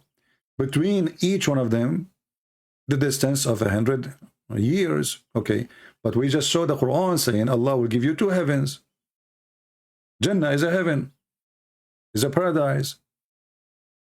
So how you will have 2 heavens and the distance between them is 100 years? Are they allowed? According to Muslims, the person who live in the higher level, he can go to visit the one who live in the lower level, but the one who live in the lower level, he cannot go to 2nd floor.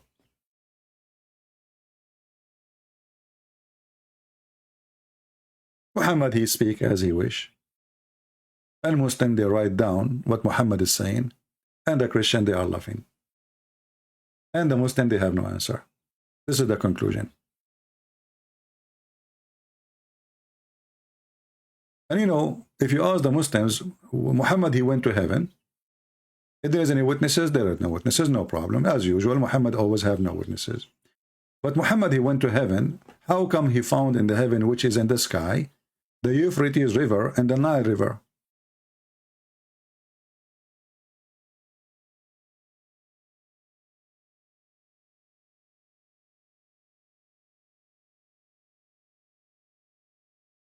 If you read here, you will notice that the foolish Muhammad is stealing from the Jews.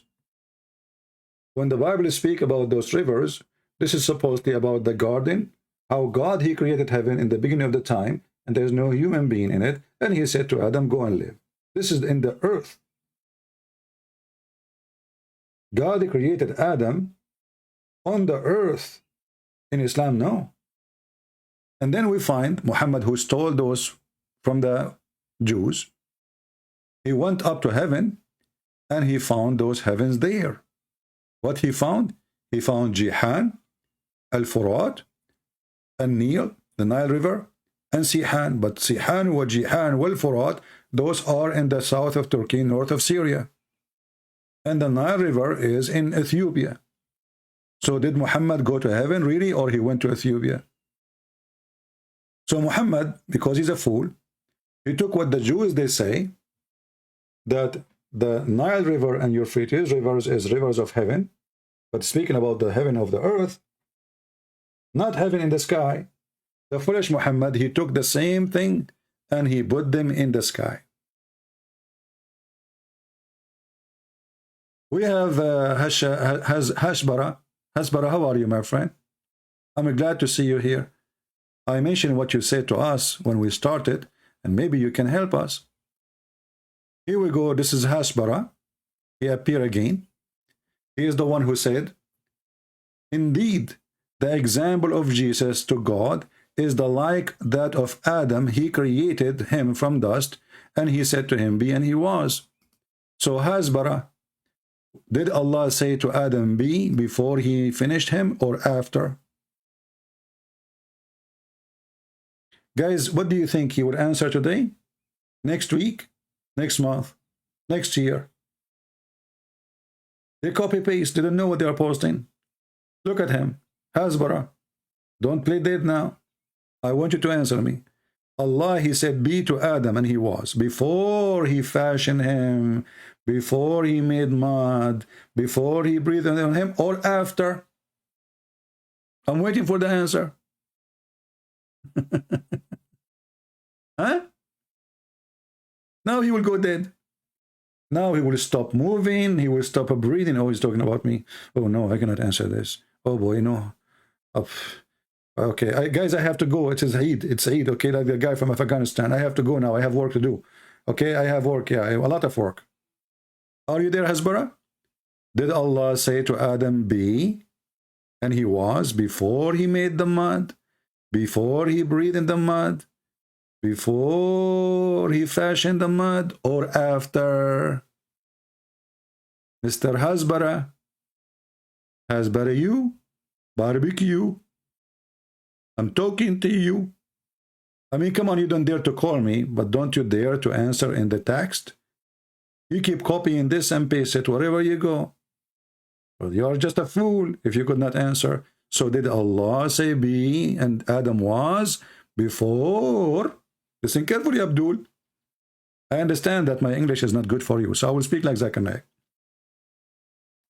Brother Hasbara, did Allah say be to Adam before he created him, and before he fattened him, and before he made him with mud, and before he made him like a human, or after, brother? Now he will understand. He did not need to say be to him. He command be, whatever process take place. Look at the answer, guys. He did not need to say be, but he said be, you idiot. Guys, look at this. Look how he changed. He changed his statement. This guy, like a guy who he's a fraud. He go to the police every 5 minutes. He have different statement. Look at this. The statement he changed. He did not need to say be, but you just said he did say be. Then he said be. He created him from dust, and then he said be. You stupid. The question and the answer is there in the verse you posted for us. You just said he did not need to say be. He command be, and whatever process take place. But you stupid, don't you see the verse? The verse says he made him from dust, and then he said be.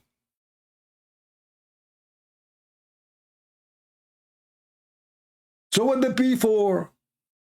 If he made dust, if he breathed into him, and now after he finished him, he said be? The guy is finished. You see, I mean, you see the stupidity? The verse in the front of them is answering the question. You do not need to say be. So why are you saying be?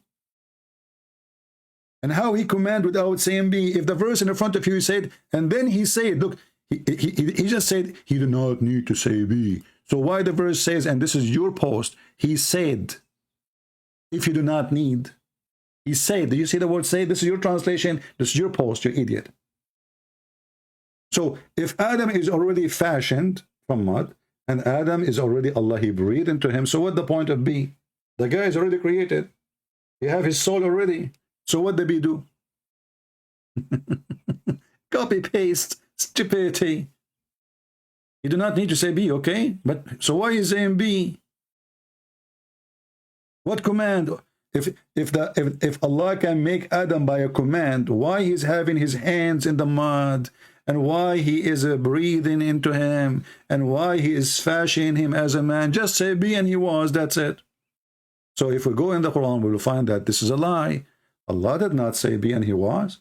He made, you know, he brought dirt, he brought water, he mixed them together, and then he fashioned him as a man, and the look of a man like a statue, and then he breathed into him, and then Adam come to life.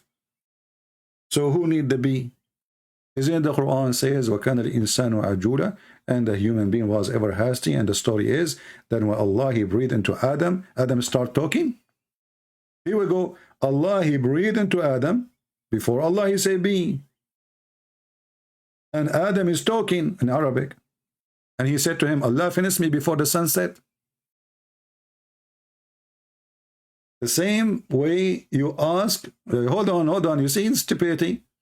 Now I understand why Andrew, he blocked your message, because you're really a troll. Look what he just said. Look what he said.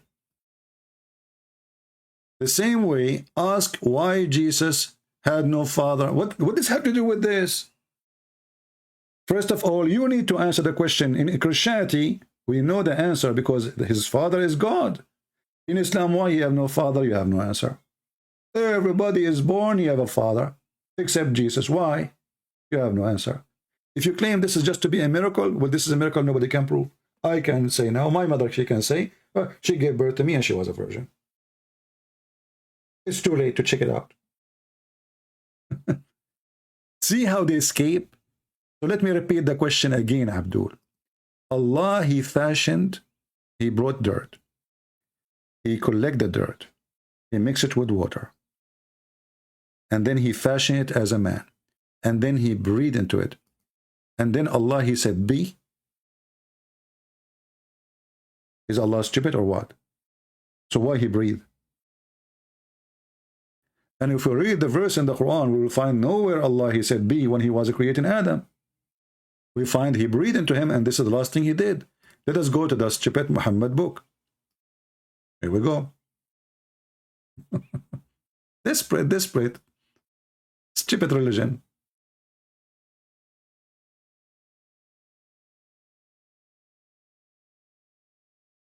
Allah.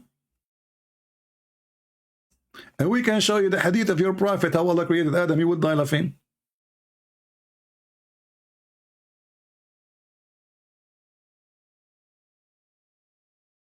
This is the chapter 15.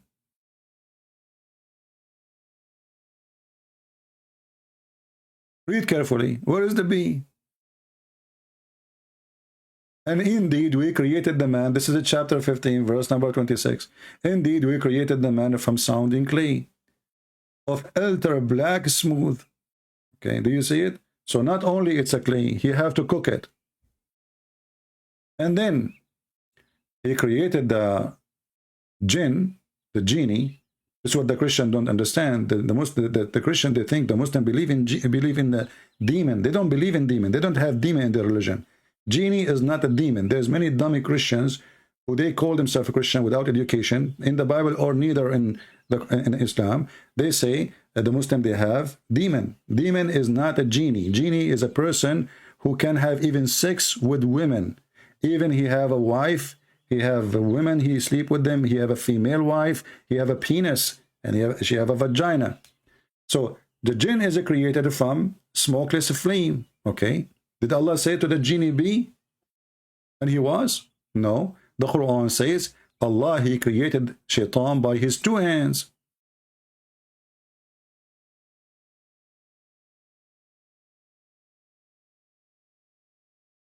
Is that true? This is the chapter 38, verse number 75. Allah, he said to Iblis, which means Biblos, what prevented you from prostrating before what I have created with my own hands? How Adam was created? By the hands of Allah. Read it. Not by B. Do you see it, Muhammadan? Did Allah created Adam by saying B or by his hands? B is God who says something, it come to be without using his hands. If I use my hands, the word be is useless. Because why I'm using my hands? God in the Bible says, let be light, and light was. There's no need to do anything. He did not go to the laboratory to make light. Let be light. Light was. Here you see that Allah, he used his hands. And look, did he say, I created you? I created you, Adam, with my own hands. And by the way, it doesn't say my own hands. It says my both hands. بيدي.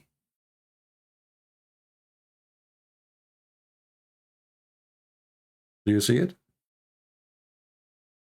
So this is a phrase from the Quran. They copy paste, proving to us how silly, how stupid this religion. When they try to refute Christianity, we die laughing. Because as you see, Allah did not use be to create Adam. Adam was breathing, and yet Allah did not say be. Adam was talking, and Adam and Allah yet did not say be.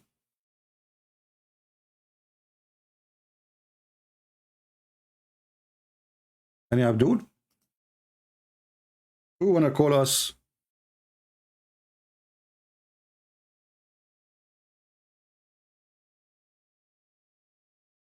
Who want to call us to help us to understand the stupidity of Muhammad? Huh?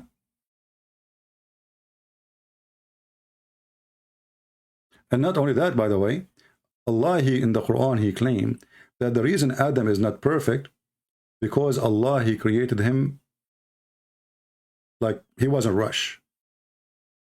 Why? Because Adam was rushing him to finish him. Can you believe it? Can you believe that this is coming from a God? How in the world does God become a God? So in order to explain why a human being is like what he is, oh, I created him and it wasn't a rush.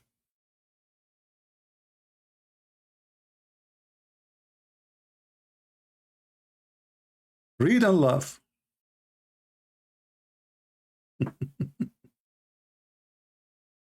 According to the Muhammadan Quran, chapter 21, verse number 37. Allah, he created the human and he was a rush. Why? We don't know. Who is rushing you?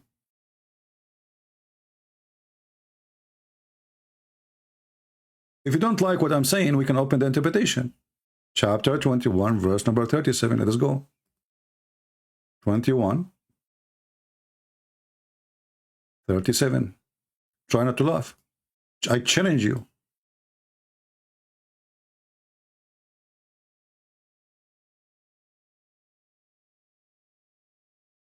Read it.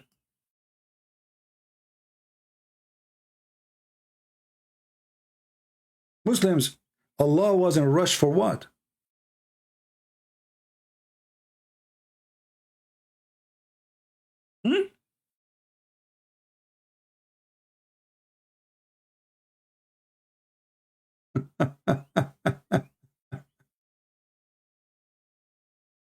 I hasten in sending it, so he, God, made them suffer death at the battle of Badr. What the heck is this? What does this have to do with the made in Adam? And what the heck is that?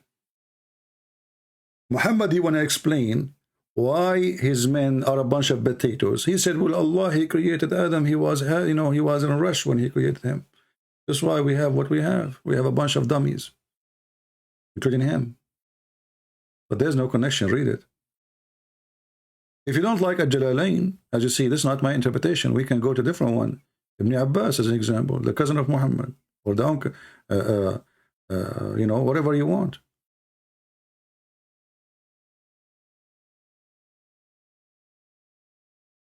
The uncle of Muhammad himself, and the cousin of Muhammad himself, and the cousin of Muhammad himself.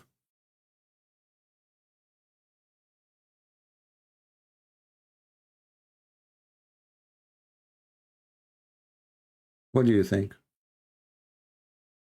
This is Asbab al-Nuzul. Where is Ibn Abbas? Hold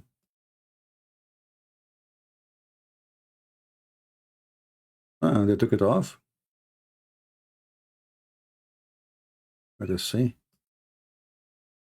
Here we go.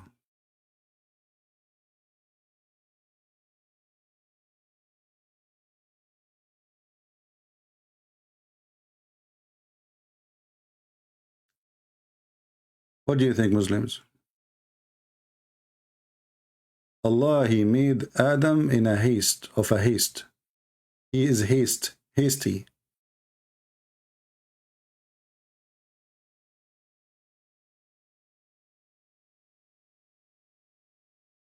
Adam, he asked Allah to finish him before the sun set. So Allah like, what? Okay, the sun is setting. Okay, let me finish you fast because, okay, I have to do it. Any Abdul?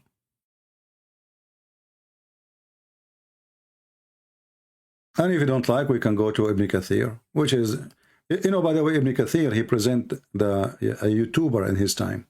Ibn Kathir is a person who lived between the Christians, who making fun of Islam, and he decided to refute them. So Ibn Kathir, he present like somebody in YouTube today who lie a lot in order to defend. Like Ibn Kathir, he did discover that the sun set in murky water. He said, well, they don't mean that, but you will see that previous scholars didn't say that. So he is in a time where people became way more advanced in science. So he decided to do a YouTuber like today and he is very flexible, and he changed what the Quran is saying.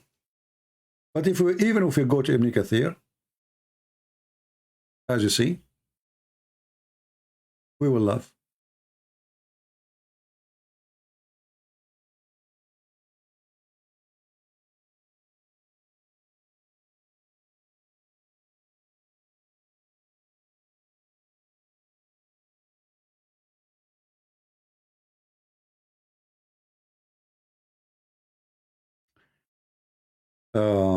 Man is created of haste because he delays the punishment until time when he once he sized him. What is that? Look at that. Look at the interpretation.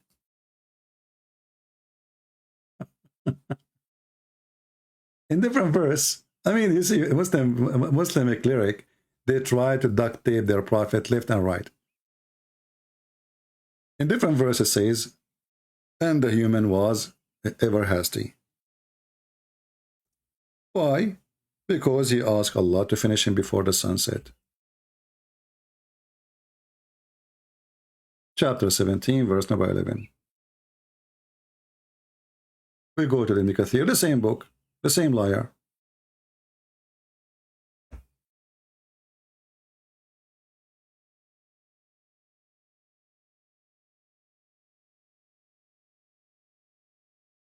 The same liar.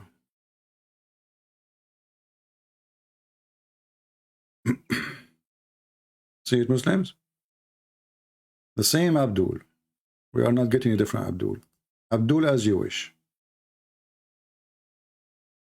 Abdul under your command. A man is ever hasty. Salman al-Farisi said, Ibn Abbas mentioned the story of Adam when he wanted to get up before his soul reached his feet. When his soul was breathed into him, hey, Abdul, do you see the verse you gave me, Hasbara? It says that Allah, he made the command be after he finished Adam, after he breathed. Here we go. Adam is still complaining, saying to Allah, finish me before the sunset. So if the command be, and the funny is, this Hajbara, he said, whatever that command, the process is, what process? If it's be, it's be. What process? Be, it's mean it was. Does it say in front of you? Be and it was. Let's go to the previous one. Be and it was. But he was not. Be and he was. As you see, Adam is complaining now. Allah, he breathed into him. And Adam, he started looking at his feet. He tried to move up. He could not. So Adam, he said to Allah, please be Allah, finish me before the sunset. Do you see it?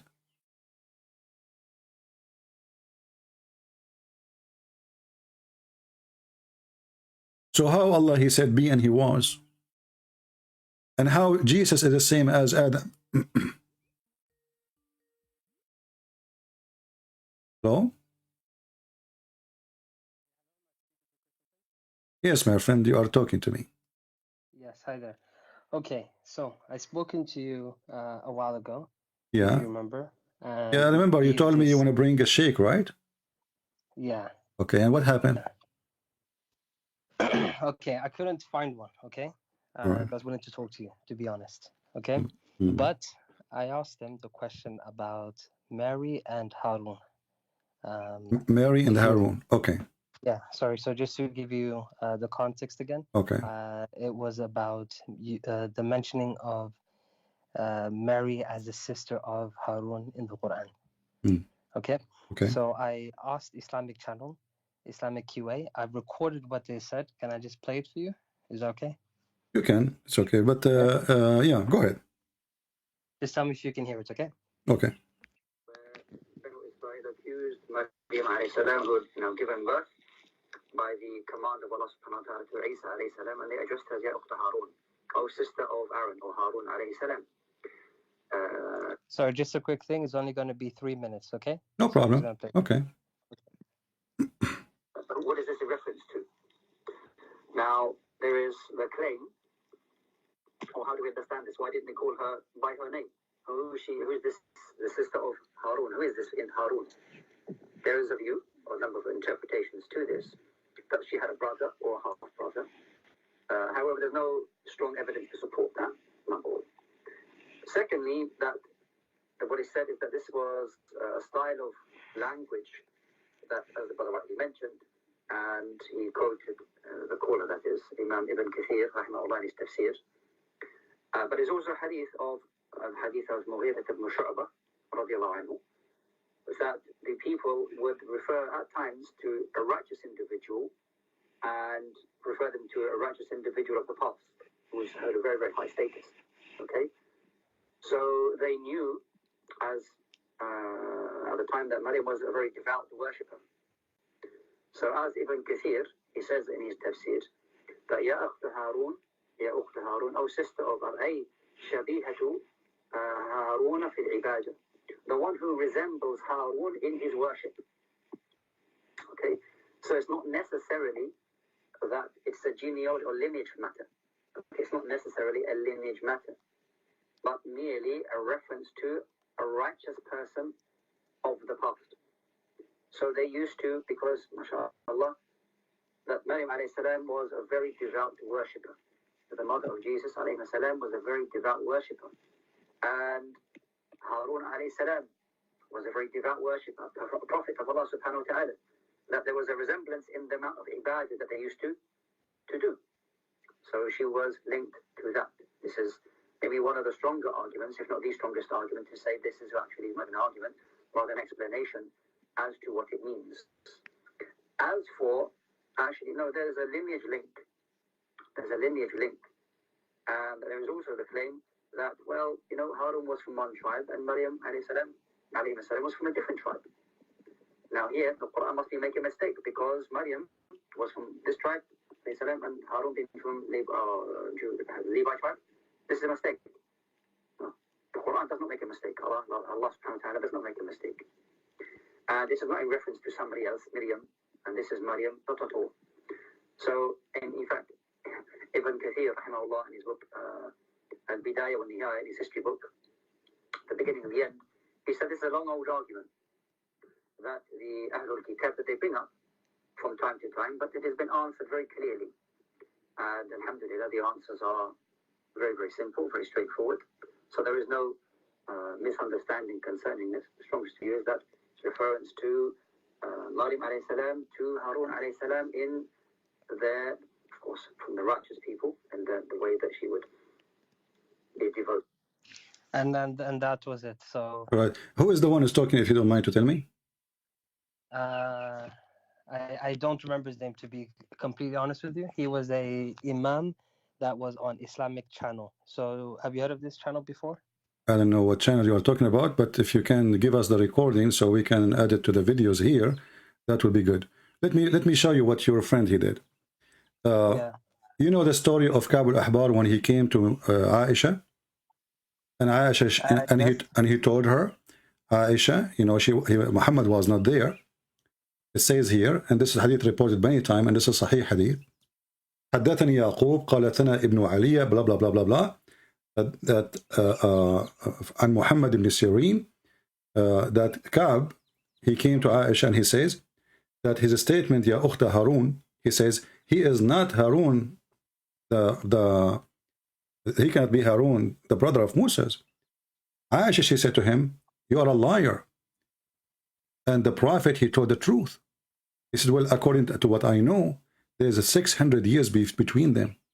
So as you see here, Aisha herself in the time of Muhammad, and she lived in the house of Muhammad, which means Muhammad never mentioned before that he don't mean literally that she is really the sister of Aaron, correct? Otherwise, why Aisha? She's accusing the guy to be a liar, correct? Yeah, just give me a second. I can see it on the screen now. Give me a second. And let me open it to you actually from Al-Qurtubi. So you can, you can have page number and etc. Better than I will open or At-Tabari, whatever you wish. This is the official government website of the kingdom. Actually, this is Ibn Kathir. This is Ibn Kathir. Let's go with Ibn Kathir first. Let us see here. And while you do that, just to confirm, from the Bible, Mary is from the tribe of Judah, Moses and Aaron from Levi, correct? Exactly. Here, Okay. read with me carefully. It says, أن كعبا قال إن قوله يا أخت هارون ليس بهارون أخي موسى. فقالت له عائشة كذبت. قال يا أم المؤمنين إن كان النبي صلى الله عليه وسلم قاله فهو أعلم وأخبر وإلا فإني أجد بينهما 600 سنة. قال فسكتت في هذا في عائشة she was mute. So Aisha, she accused the guy to be a liar for what saying? For he's saying he is not really, he cannot be the brother, because there's 600 years between them, right? Yeah, that's true. Which means until this moment, Muhammad never opened his mouth. And then when Muhammad he came back and Aisha, she told him what Ka'b al-Ahbar, he said, he's a Jew who became supposedly a Muslim. Muhammad now he need to fix it, but it's too late. But look what happened. If we go to the Al-Quran, we will find that according to the Quran, who is the father of Imran? Sorry, Imran is the father of who? According to the Quran? Yeah? According to the Quran is Maryam. Maryam, thank you very much. So Mary is the daughter of Imran, but Imran is the father of Moses and Aaron. Sorry, let me just double check. 1 second. No, you are right. وإذ قالت امرأة عمران ربي إني نذرت لك ما في بطني. Chapter 3, verse number 35. You can open it. You do not need to look for it. I just give you the verse. No, yeah, I heard it. Okay. Yeah. So the Muhammad again, he is too late. He cannot fix it. And the reason for that, Muhammad, he heard that Aaron, he have her sister. Her name literally, her name is Maryam, not Mary, Maryam. All right. Maryam is really sister of Aaron. Muhammad, he heard that. So now suddenly he thought that Mary and Maryam is the same one, and Maryam is the sister of Aaron, and their father is the same father. Who is the name of the father of? Why the Jews? I mean, why the Christian? Even the name of Mary, father, they will change. Everything will change. I mean, come on. The book written 600 years before Muhammad. So Muhammad, he thought that this is the same person. And even he called the name even wrong. It's Amram, not Amran, but because he did not know how to pronounce the Jewish name correctly, as usual. So, وَإِذَا قَالَتْ إِمْرَأَةُ عِمْرَانَ. So the wife of Imran, who is this woman? She is the mother of Mary. And the whole chapter now is called Alu Imran. And the chapter is talking about who? Talking about Moses, Aaron, and Mary. This is the family of Imran. Yeah, and when the Muslim, they try, the answer they gave you is again a duct tape for mistakes of Muhammad. What do you think, Yaqub? Why you don't ask this guy, this gentleman who gave the answer in that channel, to give me his Skype? I will call him. You don't need to call me. I will call him right now. What do you think? No, you see what I'm trying to... Okay, so there's two things going on at the moment. So the first thing is the guy who I called, he is a guy who comes on Islamic channel, a TV station in the UK. No problem. He can call me. I can call him during the time he is doing his show. No problem. That even would be better. So people who watch the TV, they will see, and people who they are on YouTube, they will see, and people will be the judge. Yeah. So I'll send you the number and the time so you can do that. I don't call number. I have to call Skype. I don't have the phone to call. Yeah, so I use only Skype. These days because of the internet. I mean, who need even a phone to call? Everything is for free.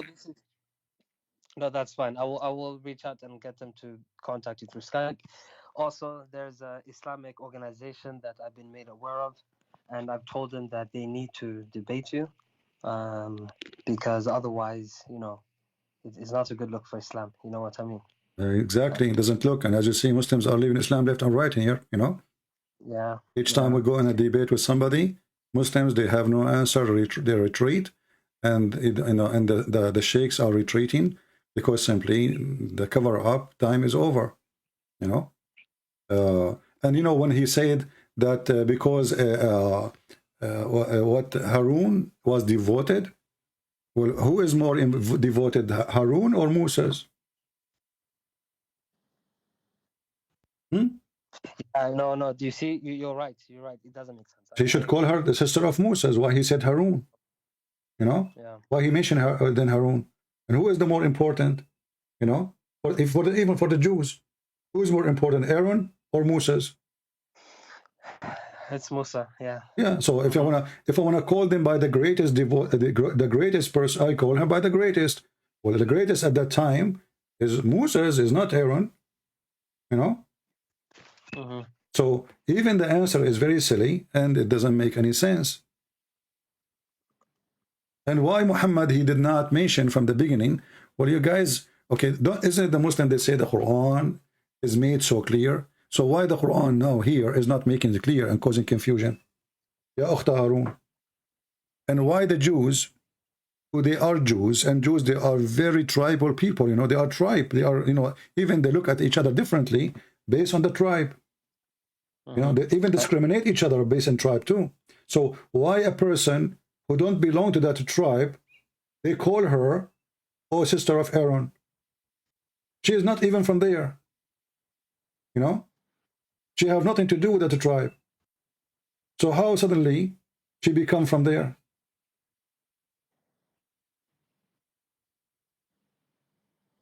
No, I understand what you're saying. I think what you're saying makes more sense.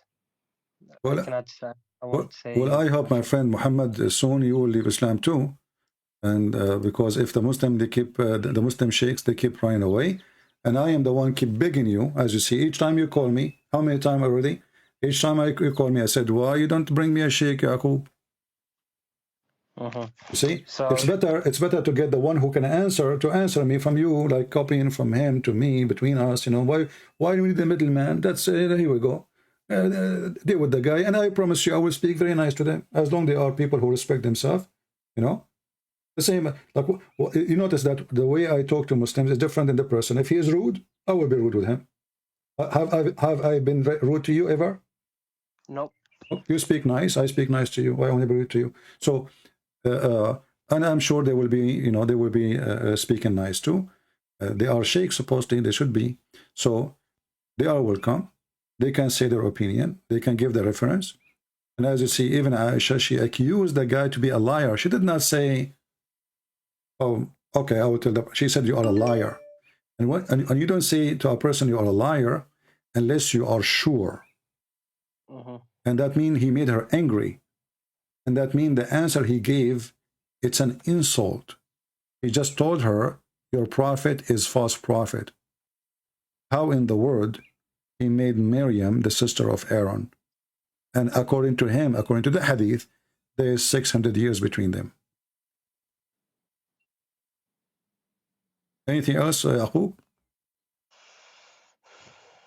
I gave you many things. I don't know. This is the only thing you asked them? You see, CP. Yeah.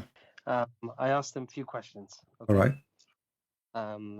This wasn't the most important one, as you can imagine, but I asked them some other questions where it doesn't make sense to me. Okay. Okay. The answers I got were not good. Let me just be very honest. What the question you gave them? Okay. You know, there's a verse in the Quran that says the Jews say Uzair is the son of Allah. Exactly. While the Christians say the Messiah is the son of Allah. Such are their baseless assertion. You know, Surah 9:30, I think. Right. Yeah, Surah Tawbah. Yeah. Yeah. وقالت اليهود. Exactly. I said to them that Uzair isn't. I don't know any Jews who say this. You know, because it's not in their scriptures. Right. And I said, why would the Prophet or Allah make such an assertion when we know the Jews never believed this? And they told me that it was a certain sect of the Jews. Certain sect. First of all, if you read the Quran verse, it says, and the Jews, they say. Correct? There is no context, and you're right. It's Yeah. all the Jews. And, you know, actually, not only that, some scholars, they try to fix it. They say there was only one Jew. One Jew. But how it is one Jew? And the Quran says the Jews, al-Yahud. You know? So, here Muhammad again making another poo-poo. He heard something very funny, very weird. There's no Uzair in the whole Bible, actually. You will not even find this name, Uzair. Doesn't exist. No, but he's a guy from the. Yes, I know Talmud, right? He's one of the priests. Sorry, not Talmud. He's No, you see, in the translation they put Ezra, but this is not Uzair. There's a huge difference between Ezra and Uzair. You see, Arabic, my friend, Yaqub, Arabic and Hebrew, they share same letters. So there is no need to switch letters. Like if I say Muhammad, because, you know, in English we don't have the letter correct? Yeah, no. Okay, so if the Jews, they have Uzair, it should be Uzair there. If this is the name, Imran, correct? Imran. Right? So there's no need to switch the letter, but there's no such a name. This name does not exist. Another example, in the Quran, it says that the Christian and the Jews, they worship their rabbis and their monks. Yes, that's true. But we don't. That's false. You know, not a single Christian do that. You know, and this is a chapter 9, verse number 39. So how in the world it says here that the Jews and the Christian, they took their rabbis and their monks as their gods, arbaban, not as lords only, as gods. Min dunillahi and wal masih. And if you speak Arabic, you know that this is grammatically wrong, because you just said now they are worshipping their rabbis and their monks instead of Allah and the Messiah. So they should worship who? Only Allah and the Messiah. What kind of Arabic is this? And then the Muslim, they say, you are lying. It doesn't say that. Read it. It says, اتخذوا أحبارهم ورهبانهم أربابا من دون الله والمسيح ابن مريم. They took their rabbis. There's a website, islam.com, whatever, you know, Quran.com. Go there. You can move the mouse over the word one by one, and the website will translate each word alone. And you will see it says literally, they took their rabbis, their monks, as God or gods instead of Allah and the Messiah. So what the verse here is saying, they are worshipping their monks and their rabbis instead of worshipping Allah and the Messiah. Okay. So here there's two mistakes. Number one, it's not a mistake, it's a lie. We don't worship our monks. Nobody worship a monk. And nobody worship a rabbi. And that's a big fat lie. The whole Bible says your God is one, your God is one, your God is one, your God is one. So how in the world anyone would worship a monk or a rabbi or a bishop? Nobody. We highly respect them, yes. We highly appreciate them, yes. Especially the church father, but we don't worship any. Can I tell you the way it's been told to me? Okay. So, the first part of the verse, the way it's been explained to me is that when it says that the Christians and the Jews have taken the rabbis and the priests as gods besides Allah, we've understood this, that they would make something that is haram halal and something that is halal haram. For example, we would often quote circumcision. You know, it's something that people should do, but it's not something that Christians do because their priests told them that you don't have to do this anymore. So stuff like this is what's being referred to as obeying their rabbis and monks. First of all, this means Muhammad or the Quran author, he used the wrong words, because he should say then they obey. I mean, there's a million words in Arabic instead of arbaban. Arbaban mean they're gods, right? Arbaban mean God, Rabbi. Yeah. Okay. No, so he is using the wrong word, and this is a lie. And secondly, first of all, not all the Christians agree about circumcision, if it is necessarily or not. And you know, the Bible never denied that circumcision is there, and even Jesus himself, he did it. So Where is Jesus himself, what, sorry? he was circumcised? Muhammad never. Muhammad never been circumcised. So Who said? well, show me. I will give you 10,000 years to show me Muhammad being circumcised. What do you think? Nah, you're probably right actually, Yeah. because he So Muhammad is a hypocrite. He is making circumcision as a big deal when he himself never circumcised. Why he never circumcised? You know, doesn't make sense. Isn't he a person who claimed that he is following Moses, the step of Moses? And he claimed that he is following the steps of Jesus, and he is claiming that he is following the steps of the Torah, and then he himself is never been circumcised. And you know, the Bible speaks about circumcision of the spirit or the heart before, more important than circumcision of the private part. The private part circumcision was a very reason, like the Muslims now.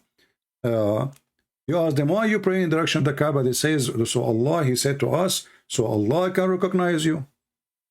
Right? Mm-hmm. Okay. The Jews, they have their own tattoo. Let us say. They have their own way to know who is a Jew, who's not. They used to kidnap their children. How they know if the person is a Jew or not? Nobody does circumcision except them. So when they kidnap your child, and then after 50 years later, you are a Jew, you know that you are a Jew. Because simply you are circumcised. So there is, you know, there is a reason for circumcision. I'm not saying this is the only reason. I'm just saying you, this is a way to be recognized too as a nation who worship the true God. But it's not what make you a believer is circumcision. And here you see, this is a contradiction for the Quran. Is it true that Allah, he is the one who cursed, the one who changed, you know, the way Allah, he created people? Mm-hmm. Okay. So those who do that, Allah, he cursed them. Okay, how in one hand you say... I know what you're talking about, but I know the verse you're referring to, sorry. But let me just say this. Yeah. You know that the Quran says that وَمَا يَنْطِقُ عَنِ الْهَوَىٰ إِنْ هُوَ إِلَّا وَحْيٌ يُوحَىٰ.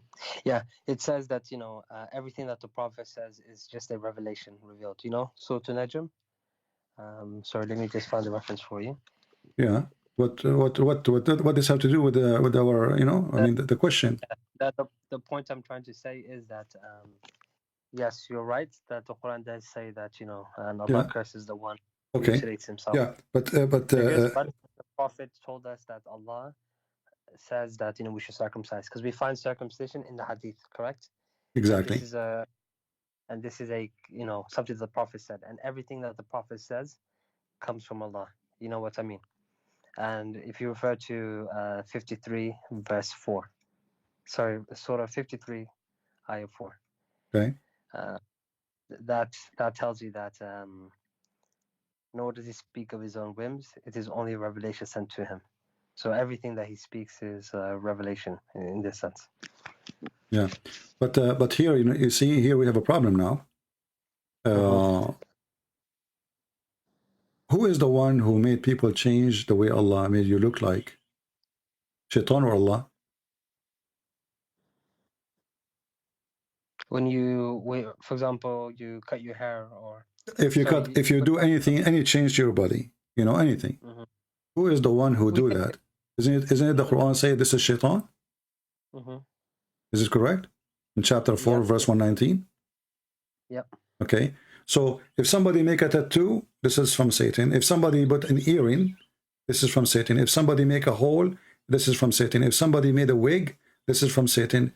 If somebody. So how circumcision became Islamic now?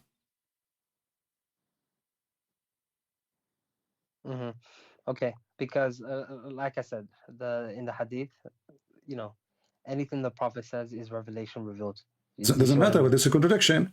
If the one who changed the way Allah, he made you look like, I mean, Muhammad, he cursed even women for taking hair from their face. Is that correct? Yes. Okay. So which one is big, taking hair from your face or cutting a piece of your penis? Which one really changed the way Allah created you?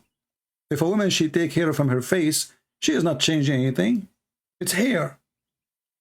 Okay, can I ask you something? Are you trying to look? I know it doesn't make sense in this sense. I understand, But you know, in Islam, we submit to God. You know, for example, there are things that I would believe in your religion. It just doesn't make sense. For example, Jesus being born from a virgin. It doesn't add any more to the story. Do you know what I mean? Yeah, it makes sense only in Christianity. In Islam, doesn't make sense. Because why? In Islam, it doesn't. What is the purpose of this this statement? Nothing in Islam. Why does it mean something in Christianity? Sorry. Because Jesus have a father, and the father is God. Who is the one who made Mary have Jesus? God. Who is the one who made my mother have me? My father. Correct? So if he was born to Joseph, are you saying that he could not have been the son of God? If he is born of a Joseph, then he is a son of Joseph. That's it. But he can't still also be the son of God? Is It's that not what you're about saying? can't. It's he is not a son of God anymore. He is a son of Joseph. Either he is a son of Joseph or he is not. If he is son of Joseph, then he is son of Joseph. That's it.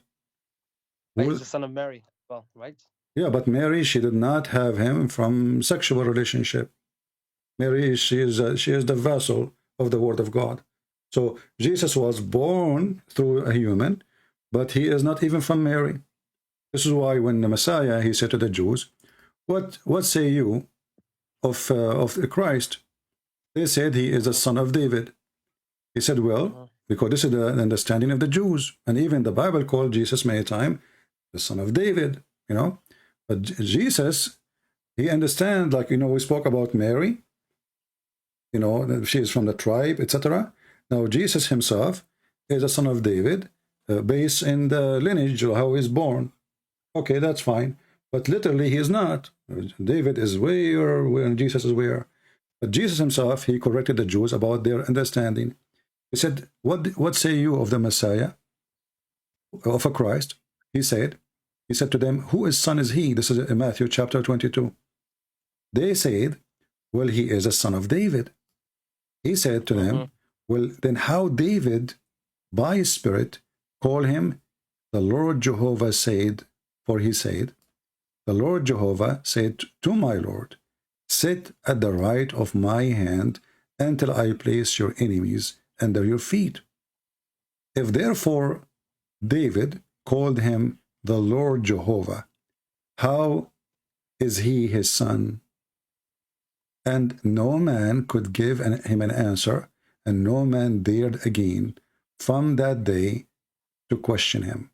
So here you see the one who is giving us the explanation. This is not Peter, this is not John, this is Jesus himself speaking. So he is son of who? Is he from David? No, he's not.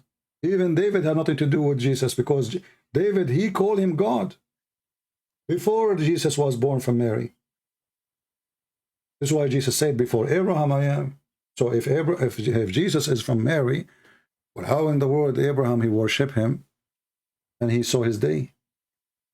So obviously Jesus, the birth of Jesus, my friend, had nothing to do with the existence of Christ. The birth of Jesus is about the birth of the flesh.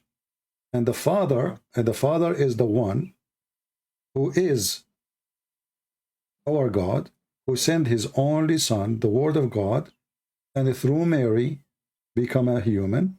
He took, the Bible says, he humbled himself. He took the form of the image of a man. Why? Nobody can see God and live in the way he is, literally, That's why even in your Quran, Muhammad trying to copy that, he said when Moses, he went to the fire, he saw a fire in the bushes, right? And this is a story from the Bible, okay? And the Quran says, Burika man fi nari wa man hawliha. Who was in the fire and who is around it? Do you know? Who was in the fire? Who was in the fire? Chapter 27, verse number 8. Sorry, 1 second, pull up. Surah 27, 8. Okay.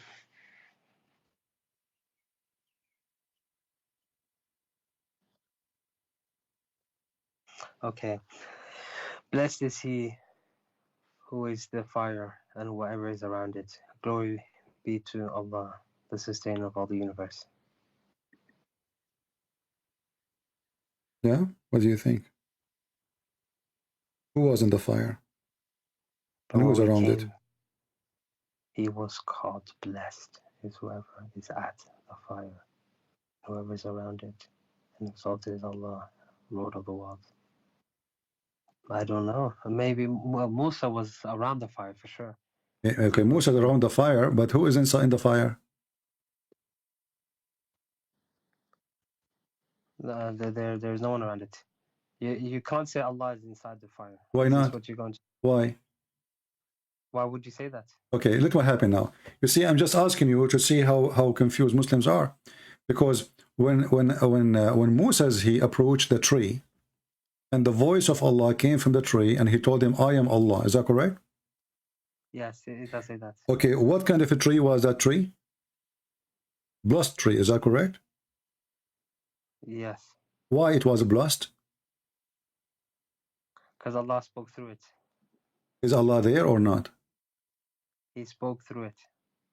Is Allah there or not?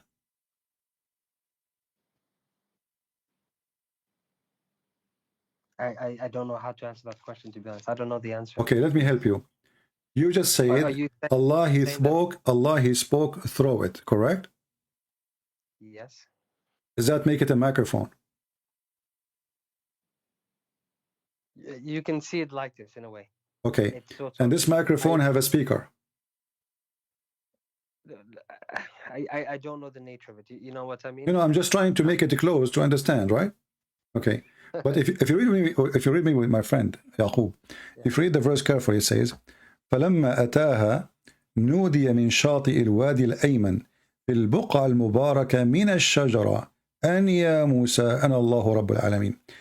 Nudia, he was called from the tree in the holy spot, in the holy ground. That's why Allah, he told him to take off his shoes, correct?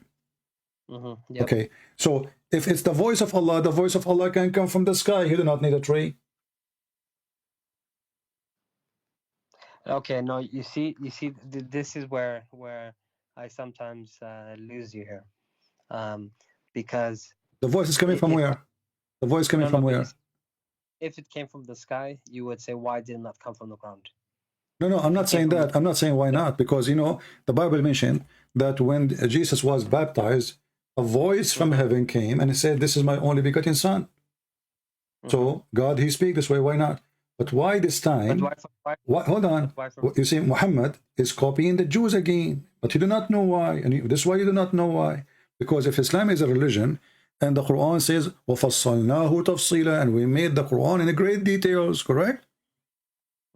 Okay. If the Quran is the one explain itself, how come a very simple question no Muslim can answer? Okay. So now, was Allah in the tree, or the voice of Allah is in the tree? Here, if you say the voice of Allah is in the tree, that means the Muslim, they separated between Allah and his voice.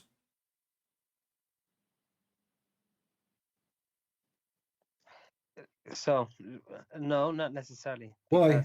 Why? The voice of Allah. What is the voice? What is the voice is?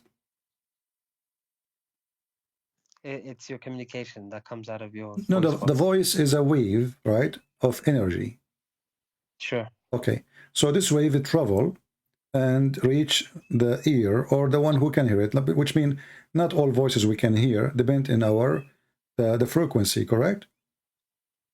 Like dogs can hear things, we hear different things. So when Allah he spoke from the tree, Moses he did not hear the voice coming from anywhere except from the tree, correct? Okay. He did not hear it from behind the tree, from the top of the tree, from beside the tree, from the tree. Are we correct? You're correct, yeah. Okay. That means the voice is coming from there, and Allah must be there then.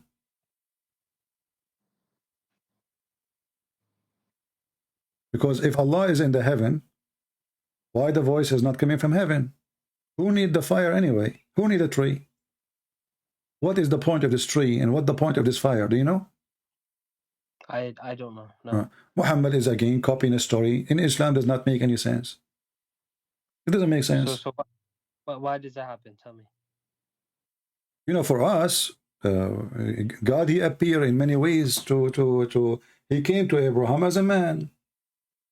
He came to Moses as a fire. So God, he appeared in the way he wished. The Muslim cannot explain that. They don't dare to say, well, this is fire. You know, this is God. This is the light of God. They don't dare, because they are confused. They are stealing the story from somebody else. Okay, what is this fire? I asked you from the beginning, why it says blessed is the one who is in the fire? You said to me, this cannot be God, correct? I'm not going to deny this. Muslims, I don't think any Muslim will say that was okay, Allah. But why, who is the one saying blessed is the one in the fire? Allah is saying it. Why Allah says blessed is the one in the fire? Allah can bless whom he wills. No, right? no, this is not a question now. Why he is saying that? I mean, there's a point, you see. If you have a God, this God, he is not a fool who speaks as like blah, blah, blah, blah, you know, like somebody lost his mind, right? He says things for a reason. Do I agree that things are said for a reason? Yep. Okay, so blessed is the one who is in the fire. And if Muhammad, he failed to tell you who is in the fire, then there's no point of this verse.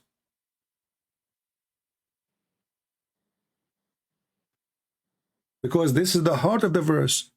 When he approached the fire, what happened? He was told, he was told, blessed is the one in the fire. This is the first message this God he gave to Moses. And then the Muslim, they say to us, we do not know what does that mean. How we miss that part? Who is inside the fire? They don't know.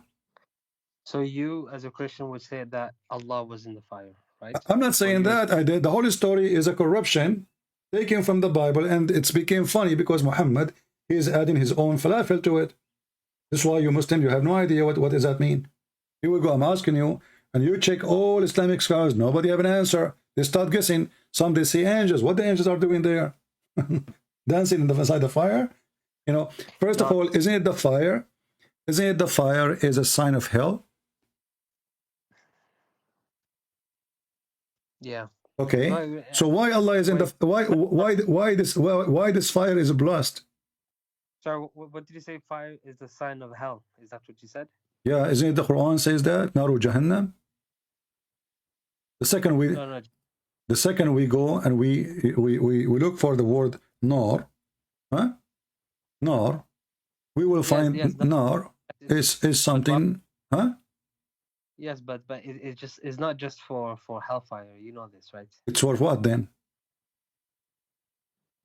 Fire is used for many things, for cooking. I don't know why. Okay, so who was being cooked inside the fire of the tree of Allah?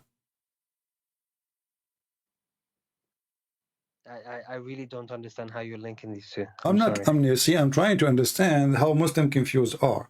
I'm trying to find out this fire is for what reason? What is this reason? I don't know. Is that a real fire or fake fire? It's a real fire. Real fire, wonderful. So, but there is somebody is inside the fire, correct?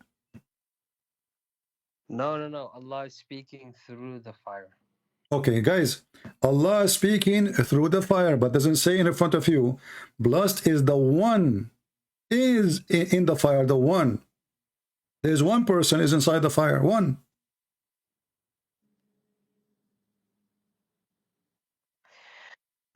He also blesses the one in the fire, those around it. Okay, I see what you're saying here. No clue. No clue.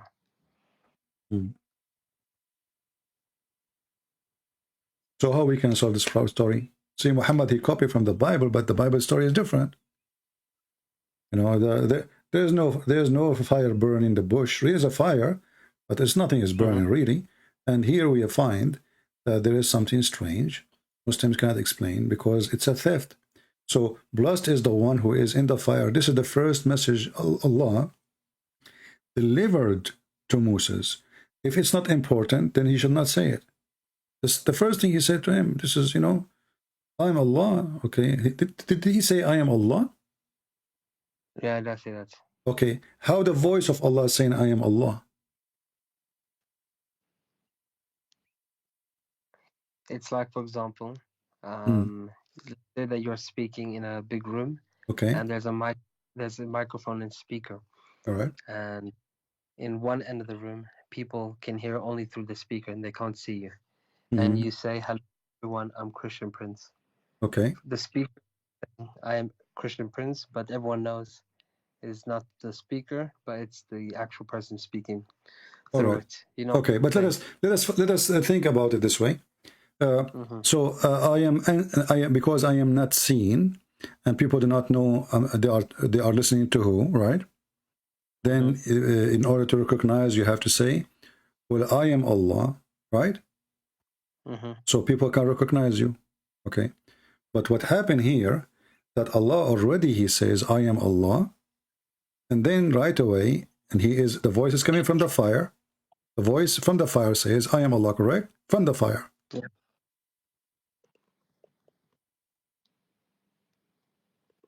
Yep, that's true. Okay, so from the fire, the voice coming saying, I am Allah. And then blessed is the one who is in the fire. So who is in the fire? No, the voice that was coming out of fire was saying, "I am Allah." Okay, and the blessed, the one is in the fire. So who's in the fire? Honestly, I don't know who this one is. Can we? My friend, let me help you. So if the angel Jibreel was in the fire, then the voice is not coming from Allah, it's coming from Jibreel, correct? Correct. Okay, so when Allah, He says, I am Allah, and then He says, and bless the one who is in the fire. So who's in the fire? No, yeah, okay. No, I see exactly what you're saying. But you see that the problem here is, if I say that is Allah in the fire, then what we're saying is that Allah is a person, in a way. He's not a person then? He's not? You know, when you say He's a person, what does that mean? Because He go inside His creation?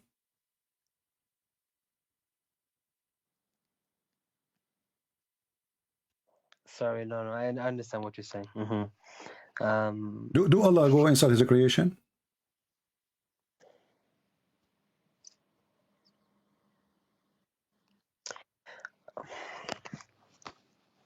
I don't think so, no.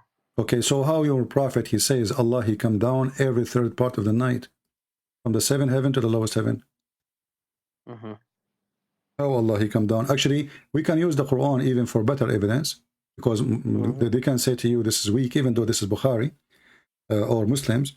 But isn't it the Quran says,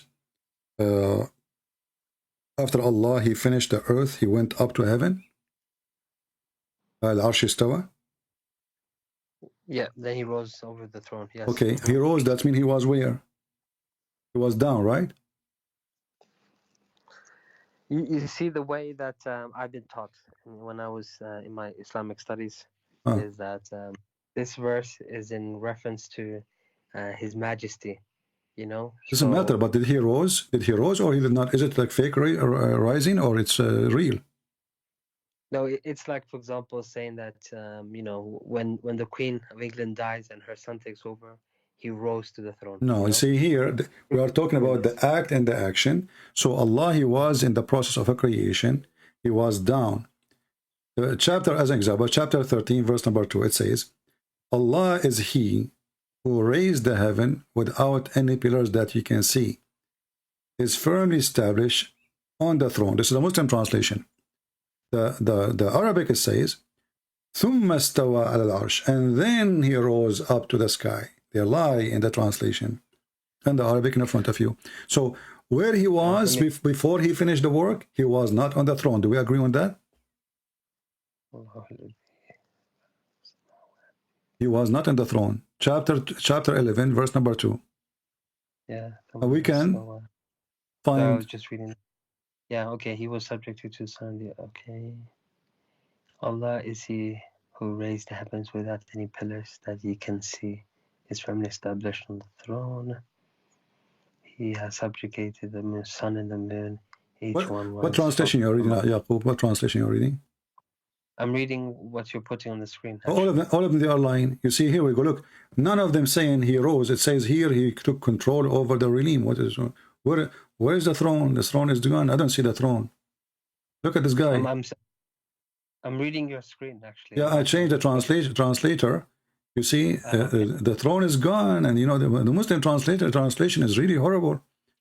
They are trying to fix it to what Muhammad is saying. The word arsh means throne. Yes. Yeah, but where is the throne? I don't see it. Do you see it? So why are you saying it's not there? Okay, I just changed. Okay, I just changed the translator. Look what happened. This is a translation of Biktal, Muhammad Biktal. It says, which is different from all of them. Allah is who raised up the heaven without visible support, then mounted the throne. Mounted, or he mounted himself on the throne? What mounted the throne? The throne is there. So, correct? Okay. So he mounted himself on the throne. Okay, so where Allah was before he finished his work, he was not on the throne, correct? Correct. Okay, no, what? Sorry. Where he was?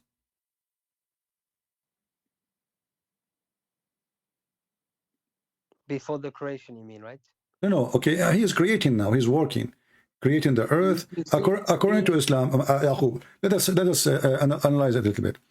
Which one Allah creates first, the earth or the heaven? Okay, now, okay. No, we will not make it complicated. Just a short answer, so we can understand this verse here. The last thing Allah He made, it was the stars, correct? Do you agree? Yes, I know you're going to show me another verse where the order is different. No, just focus with me. I'm not going to show you contradiction now. This is not my interest. But the last thing, according to that chapter, the last thing Allah He did, He created the stars, correct? Correct, yeah. Okay. And then what He did? Then He went up to heaven, correct? Yes. Okay, that means Allah wasn't in heaven. And then when Allah He rose, it says even the word rose, right? So when He rose, that means He went from down to up, correct? Okay, so when He went from down to up, that means He went through His creation, up and down. So Allah is inside His creation. Even the hadith says, they asked Muhammad, what was there before Allah creation? He says, where was Allah before He creation? He says, there was nothing. But before He created any creation, let us read this hadith here. I said, Messenger of Allah, where was our Lord before He created His creation? He said He was above the cloud, below which was air, and above which was air and water. Do you see it? I'll just give it a second while your screen. Okay. Sorry.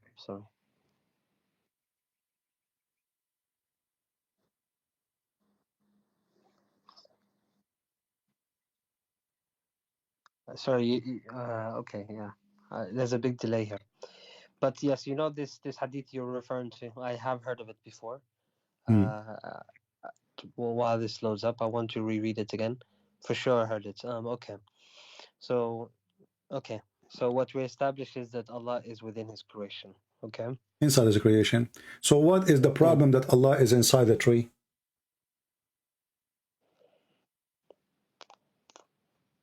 Why Muslim they have difficulty? What is the problem now? Here we go. He is in the cloud, above air, and down him air, and He is on the top of the water. So what was the problem?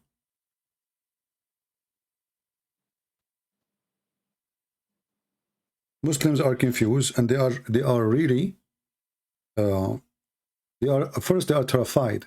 You know, Muslims, when they speak about their God and their religion, they are terrified because Islam is based on terrorism. When you if you don't do that, Allah will hit you with the hammer in the grave. He will send you 2 angels and they will hit you with the hammer. They ask you, what is your religion? If you don't say Islam, they will hit you with the hammer. If you don't recite Quran, the scorpion will go inside your anus. 99 dragons will go inside your anus if you are in the grave. Terror, you know. Muhammad using terror and everything in order to make people not to think and not to ask questions. But when we ask the Muslims any simple question, you will find they are in trouble and they are afraid to answer because they might get killed even for an answer they give. They might get tortured. They might get rejected. When Mimi Hijabi asked Yasser Qadi, and he was his teacher, and he invite him, and they visit each other, and they go together in the car, and they go from country to country together, and he called him Ustad and Sheikh. Suddenly, because he gave him the wrong answer, what happened? Suddenly, he is an idiot. He's a liar. He's a fake. He's a deceiver. When we read the Quran or read the Hadith, that Allah, He come down every night in the third part of the night, and He come to the lowest heaven, and all the Muslims agree that this is a Sahih Hadith. As you see, this is Sahih al-Bukhari, and this is Sahih Muslim. Can they deny it? Can they say this is not true? Muhammad said that when it is the last or the last third of the night, our Lord, the blessed, the superior, descend. Does it say, Yaqub, does it say there the word descend, or I'm making things up? No, it's true. Okay. When I say I descend, that's I'm moving from point A to point whatever, B, right? Yes. That's mean Allah, He move. Let us take notes. Allah, He move, correct? Allah is moving where? Inside His creation. Because heaven number 7 and heaven number 1 is His creation, isn't it? It is, yeah. Okay. So when the Quran says that the chair of Allah, وَسْعُ كُرْسِيهِ السَّمَوَاتُ وَالْأَرْضِ, the chair of Allah, the size of it is the size of the earth and the heaven. Okay, why the chair is so big if Allah is so small?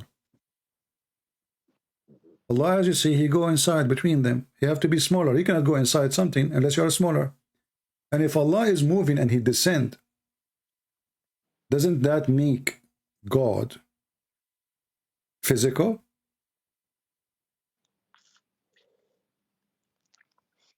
I guess you're right. Yeah, He is physical. And Allah, He descend even in a certain time. So He work with the law of physics. He have a timing, right? He have a time for his trip. He have a time to come back. So He come where? He come to the lowest heaven. So He have a limit where He stop. All right. Allah, He come down every night. How in the world that can be a prophet of God saying such a statement? I want to ask you, Yaqub, I want to be honest, and I'm used to you to be honest with me. How many third part of the night we have in this earth? Do we have one time zone? You live in London right now, right? Yeah. Okay. So do we have, me and you, we have the same third part of the night? Well, based on this, Allah never leave anywhere. He cannot go. He cannot go back because He have to keep coming down, going up, coming down, coming up, coming down, coming up. Unless Muhammad is teaching the earth is a flat and there's only one time zone and He will come that in that time. Do we agree? Yeah, I agree. Otherwise, it's going to be hilarious that this is God Himself. He have to come down every third part of the night. And you know, the Muslims, they say to us, why God He need to send His Son in order to forgive your sin? Can't He forgive your sin without any of this? Well, who said first who need? Who said we have to? Who said He should do? God, He loved because God, He loved the world, the Bible says, He sent His only begotten Son. So it was because He loved us, not because He have to. Here, Allah, He have to do the work by Himself. He have to come down. And what is the purpose of the mission? Tell me, Yaqub, help me.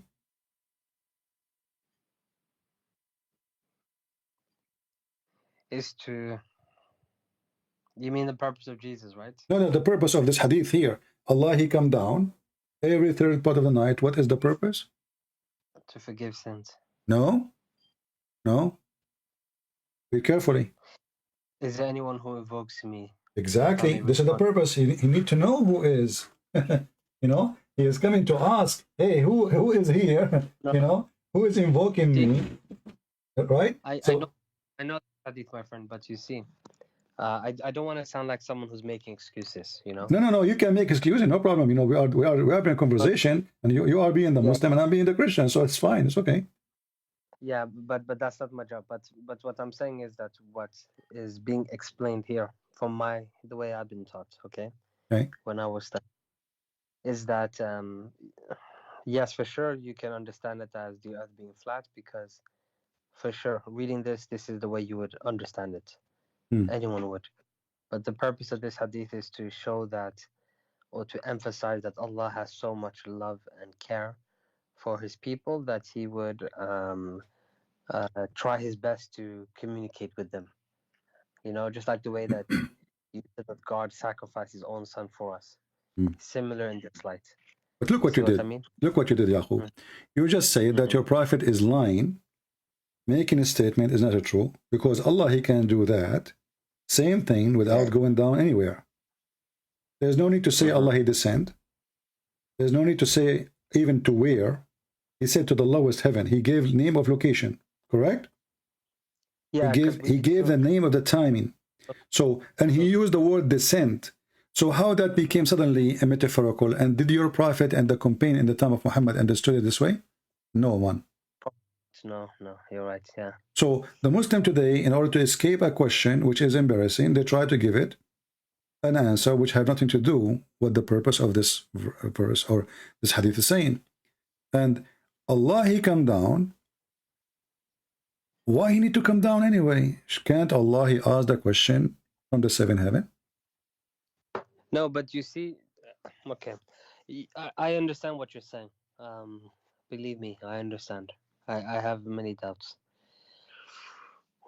Okay, let me ask you this question. All right. Is relevant to this point. You call God Yahweh, right? Okay. You don't call. I mean, you're an Arab Christian. This is what I mean. Do you call God Allah? Do you? Or Allah, no, this is after the Muslim occupation. They've been forced. They've been forced through centuries. Imagine if ISIS occupy your town. In one day, everybody in town, they will say Allah. Otherwise, you die.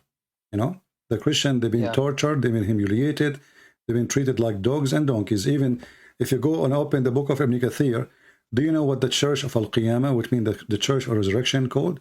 Qumama. You know what Qumama mean? No.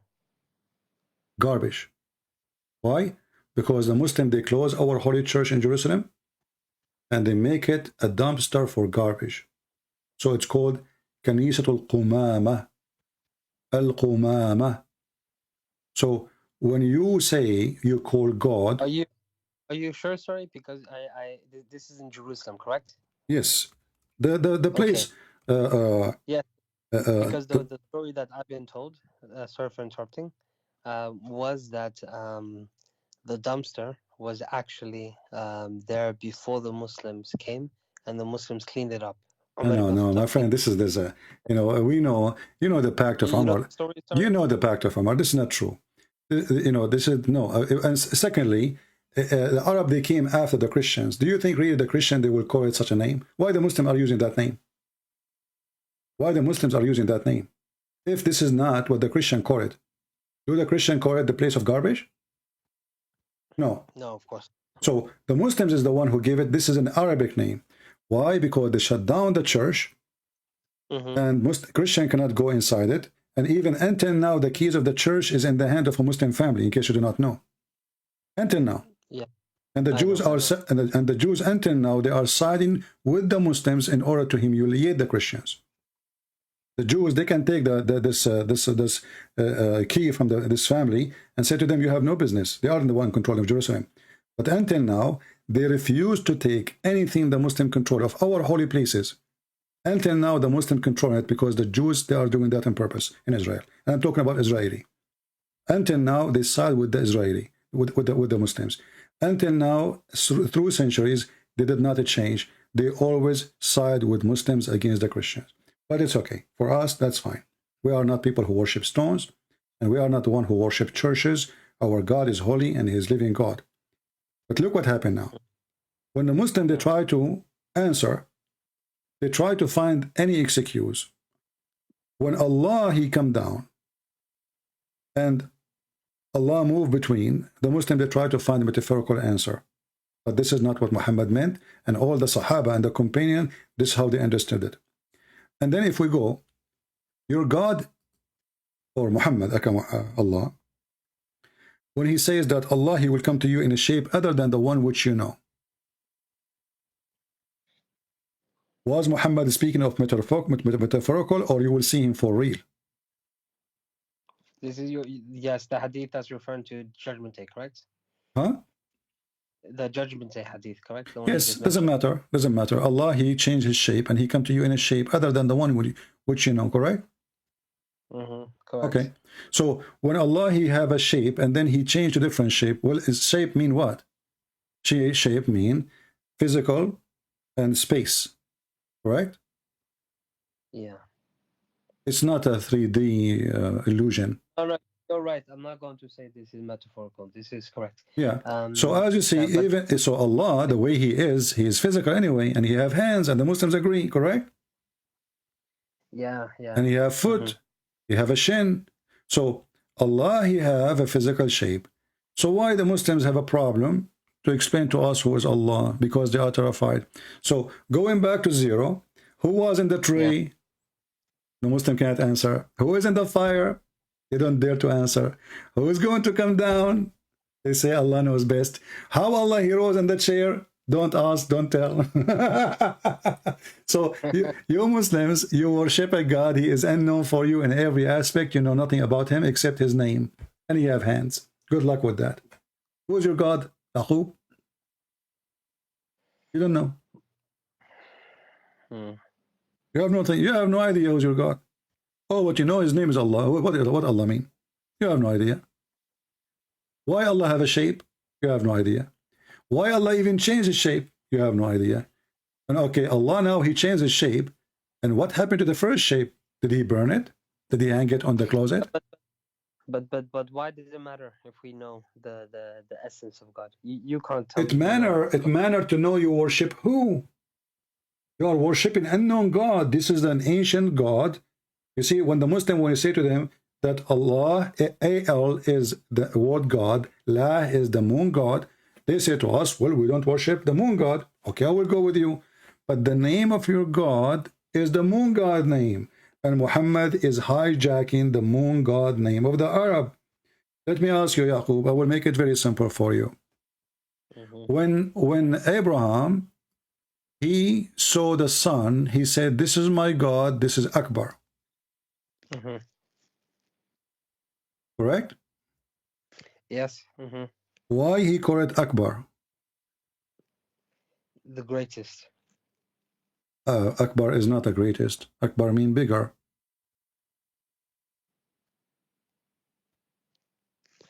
Give me 1 second, sir. Let me just find that verse. Give me a second. You will notice that Abraham, he did not call the moon Akbar. He called the sun Akbar. Correct? Sorry, let me just find the verse. This is chapter 6, verse number 78. Okay. Sorry, 6 was you can read from verse number 76, 77, 78. 76, okay, thank you. فلما رأى الشمس بازغة قال هذا ربي هذا أكبر. When he saw the sun coming, he said, this is my God, this is Akbar. Akbar.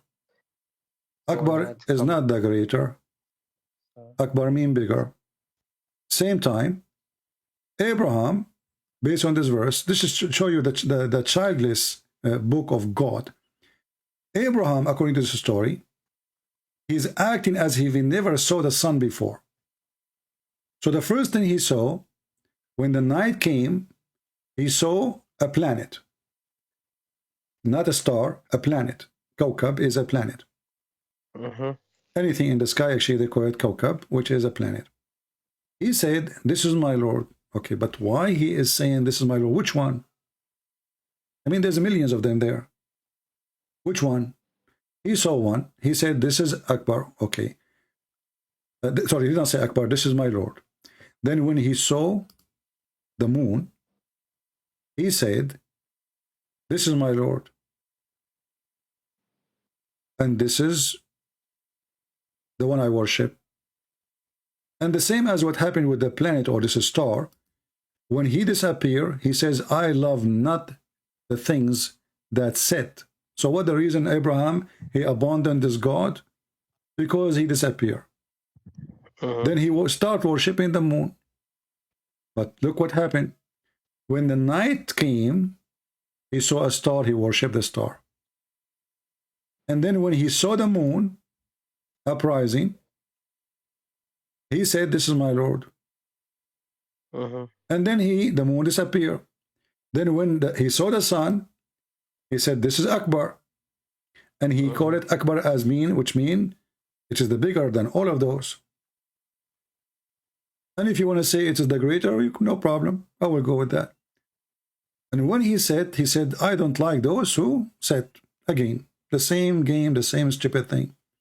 Do you think really Abraham, when he is doing those things, he never saw yet that the stars disappear and the moon disappear and the sun disappear? What is this excuse? He saw it already, right? Yeah. Okay, so this is a very funny story. Now, how come this guy, he don't accept a God who disappear, but he accept a God who never appeared to him? Did Allah appear to Abraham ever in Islam? No. Okay, so how come he don't like the one who disappear, but he worship the one who never even appear?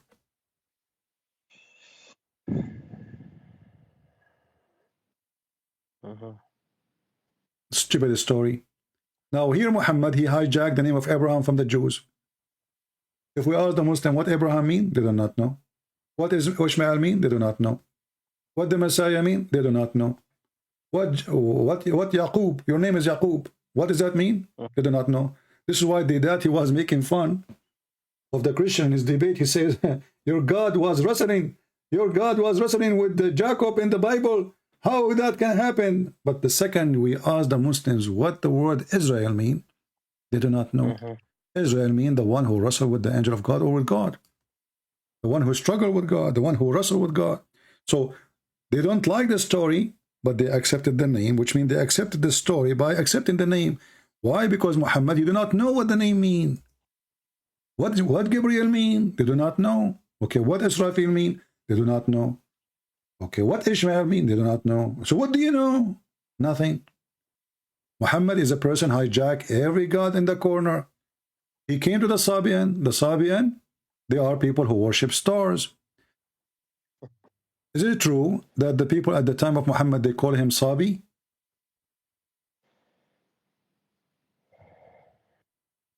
They called him Sabi? Yeah. Who So, did? Who called him that? the Arab, they call him Sabian. I know they called him Majnun. I know they called him... No, they call him Sabi too. I did not know this. But why would they call him that? Because he was a Sabian, claiming to be Sabian at that time. What do you mean he's claiming to... Okay, let me see. Okay, here we go. If we go in the Quran, did Muhammad, he promised the Sabian to go to heaven? Yes, he did. Where is the Sabian? They believe in the God of Abraham? The Sabians... I don't know who this group of people are, to be honest with you. They are the people of Iran, the north of Syria, the north of Iraq. Those are the Yazidi. This you know, how in the world those became people of Allah, people of Abraham. Sorry, they believe in one God. Doesn't matter. No, they believe in many gods. Actually, they believe angels. They have angels. Those angels, they have ranks, and they are the one who created.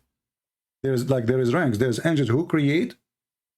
And there's angels who do work to take care of the creation. You can read their book. It's called Kanza Rabba. Kanza Rabba. And actually, if you read Kanza Rabba, the book, you will find that is Muhammad is copying the book of Kanza Rabba, trying to make Quran like it. You know, if we go to Like Kanza what? Rabba, okay, let me show you. Give me a second.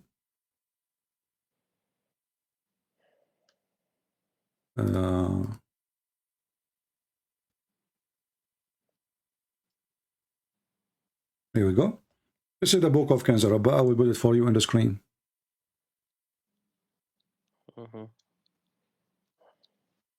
Let me open it.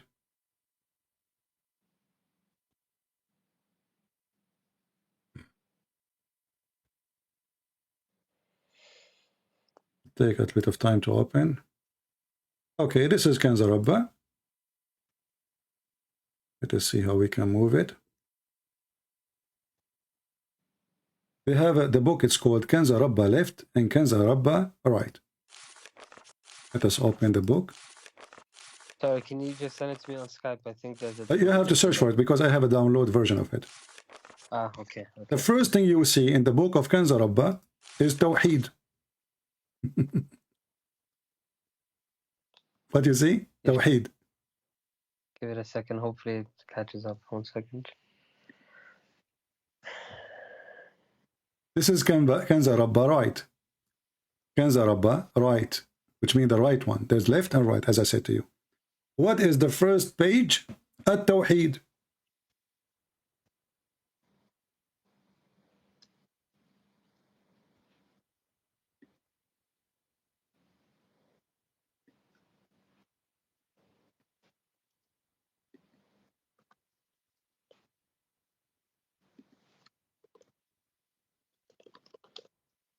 Yeah, okay. The first page, let us zoom a little bit out. Yeah, I can see it now on the screen. At-Tawheed. In the name of the Hayy al-Azim, Al-Hayy, Al-Hayy al-Qayyum. All those things is coming from here. All this Muhammad stuff is coming from here.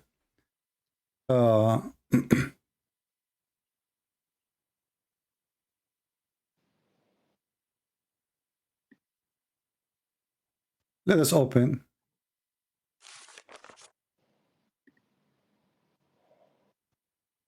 Nobody see him, no one can, and he see, and nobody can see him. Let me try to make it the text bigger. All right. Nobody can see him. لا يرى لا يرى ولا يحد لا شريكا له في سلطانه ولا صاحب في صولجانه. This is the Quran. This is the Quran. And this is a book exists long before Muhammad was born and before Christianity and before, you know, I mean, this is way, way before. This is an ancient religion. خالق كل شيء. Read it. And it's written exactly the same as the Quran. Al-Hannan. القرآن هو الجلال والإتقان. هو العدل والأمان. هو الرأفة والحنان. This is the Quran. We continue reading.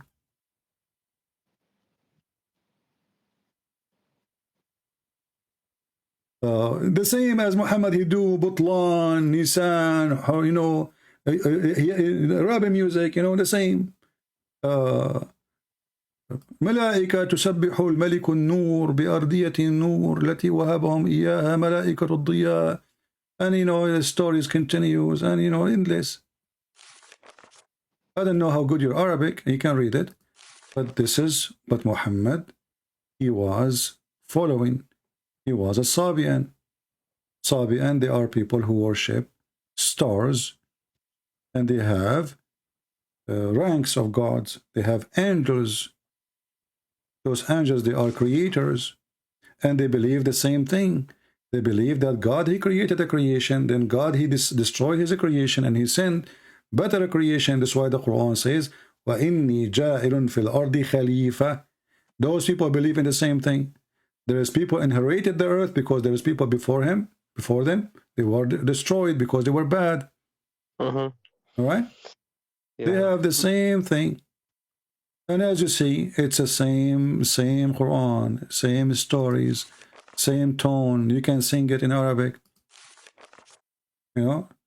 I cannot give you a link, but you have to search for it because this is the download. And this is the official copy from those people who believe in this religion. No? Yeah. So from your perspective, Muhammad is a plagiarizer, right? He's what? Someone who takes other people's work and just copies it. Yeah, as an example, look in front of me, look what I have. It says, and don't glorify the sun, neither the moon. It is Allah. He is the one who ordered them and the planet and made them, gave them light. Allah. This is the Sabi's book, yeah? This is the Sabi. It's called Kanz Rabba. You can search it. Kanz Rabba means the treasure. Kanz means treasure, you know. Rabba is from the word God. Yeah, And those people, they are the same people who believe that the God of the Jews is Satan. And why?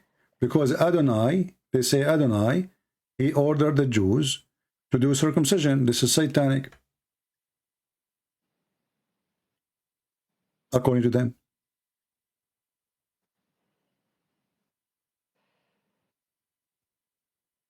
You will, those are the verses in the Quran.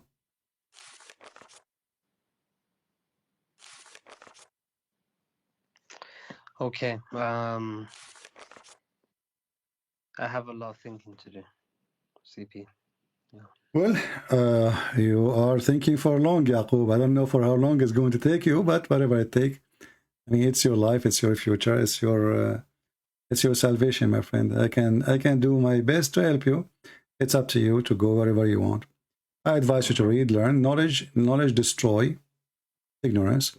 And when light comes, there's no darkness. And this is what Islam wants. Islam wants you to stay in darkness, fight light. You see, when a Christian, he tried to preach the gospel, they arrest him in Islamic countries. If Islam is a strong religion, why we cannot preach? Here we go. They come to America and they can open they can put a table in the street. Nobody beat them, nobody killed them, and they are little minority in America, very little minority, tiny minority. So, if Islam is really from God and Islam is protected by God, so why we need to use violence and torture to protect Islam? Can't you protect Islam? Because now internet came. And people, they have their freedom. You like it or not, you can live right now in Mecca and you can be listening to me. All days is over. You cannot stop people from hearing. You can stop people from seeing. And it's over. And this is why Islam now is in the collapse mood. In the beginning, when Muslims, they came to Europe, they find people who know nothing about Islam and etc. They start lying to them and people start converting. It was successful. But then we came. And we changed the game. And all those who converted to Islam, they are leaving. And those who they are born Muslims are leaving too. And I hope soon, Yaqub, you will find the truth. And the truth will set you free, my friend. There's just one thing. I apologize. Because I'm still reading the Bible just to get some clarity on a few things. You know, in the Bible, it's on John 8:57. It says, then the Jews said to him, you are yet 50 years old, and you have seen Abraham. Then he said, truly, truly, I tell you, Jesus declared, before Abraham was born, I am. So I wanted to ask you this question. You know, in the story of Abraham, there is a story where the two angels and God arrives. To give him to tell him the news about Sodom and Gomorrah, about Lot, right? Is this Jesus? Is this what you're saying here? You see, I believe that God, he appeared to Abraham as in the form of a man, and when Jesus, he said, before Abraham I am, and Abraham he saw my day. Obviously, he's referring to himself. However, we know that Jesus, he said, whoever saw me, he saw the Father. So, in the same time, we can say that Abraham, he saw the Father by seeing Jesus. You know what I mean? When the disciple of Jesus, when the disciple of Jesus, he said to him, well, why you don't show us the Father and that's it? Then Jesus said to him, well, I am with you all the time. And you do not know me yet? The one who saw me, he saw the Father. So when Abraham, he saw the man who came to him, obviously he saw Jesus, because Jesus, he is saying, Abraham, he saw my day. But in the same time, that means he saw the Father, but in Jesus. Okay, yeah, I think I know this one. Yeah. You see, 14. we as a Christian, we believe, like Musa as an example, there's many people, they met with God. We can say they saw God, but they did not really see him the way he is, you know. Like God, he spoke to Moses, but as you see, he did not see the way God he is. He saw a flame in a bush, and he heard the voice of God. But in the case of Abraham, the Messiah, he confirmed that Abraham he saw, he met, he spoke, and he glorified him and he worshiped him. And that's why the Jews, they said to him, well, you are not even 50 years old, which means what you are saying is really crazy. I mean, come on. You know, it's like now I say to you, well, okay, Abraham, he saw me, who coming to me after a few thousand years, and you are saying to me that you, Abraham, he saw you. And this is where we know we laugh at when the Muslims, they say, show me where Jesus said, I am God, worship me. You know? Well, Jesus, he say it all the time. Because this is what the Jews, they want to kill him. Not because he is saying, I am a prophet. You know? Because simply, this person, he just claimed that he is God. You know? Can Muhammad say, the one who saw me, he saw Allah? No. The thing is, I've read the Bible. Yeah. My understanding is for sure that Jesus in the Bible is claiming to be God. That's my understanding. Okay. Okay, because you know the reference that I gave you, you know, the one you just said, whoever seen me has seen the Father. Yeah. He talks about forgiving sin. I understand, but what I don't understand is okay, well, what is your God? Like, okay, so let's say, for example, if someone becomes a Christian tomorrow, what do you want them to do? You know, in Islam, My you friend, take I don't jihad. want you to do anything. This is not my business. Not you, but what is done? You know, what need to be if done, you see, your Jesus, he said, your faith saves you. Your faith. So if you have faith on him, and then your faith will guide you to be following him. That's why Jesus said, not everyone says to me, Lord, Lord, which means worshiping me, saying to me, God, God, God, he will enter the kingdom of my Father, but the one who do his will. So there's two things attached to each other. We are not saved by the action, but it's still our action is required. As an example, you are saved because you believed, but not because you are good. For all men, all women, they commit sin. Do we agree on that? Yeah. And the second we commit sin, there's a cracks in our glass, right? That's it. You put duct tape on it. You say I repent. It's still you have a cracks, correct? Okay. So repent does not make you really a person without sin. It is you changing yourself, fighting your sin to be a better person. However, if that not the reason to be saved. That will happen because you've been saved, which means because you've been saved by believing in Jesus, you change the course of your life. You know what I'm saying? Yes, but what does he want? What does Yeshua want? Well, You know? what he wants you first to believe in him, that he is the way, he is the life, he is the resurrection, and there's no other way. And then, by believing, you do what he taught us to do. The 10 Commandments, don't kill, don't steal, etc. Those are not to question. In the same time, in the top of that, you do the act of Christ. Forgive, so you can be forgiven. And this is the most thing in Christianity. This is why when they ask you how to pray, he says, pray like this, our Father art of heaven. And then right away he says, forgive to us the same as we forgive to others. So when you ask God to forgive you, why he will forgive you if you are a person full of hate and you don't want to forgive? This is the logic of Jesus. I forgive you if you are a person who have a good heart. A person who cannot forgive, his heart is full of evil. Even if he's a victim, you know? Because why I should forgive you too? You need forgiveness and you don't want to forgive. and let the justice done by God. If somebody hurt you, God will punish that person. God will deal with him. There's heaven, there's hell. So we Christian, we believe in heaven and hell. We believe in salvation, and salvation only by faith on Christ only. And then the Lord, he says, and from their fruits you shall know them, not from Shahada.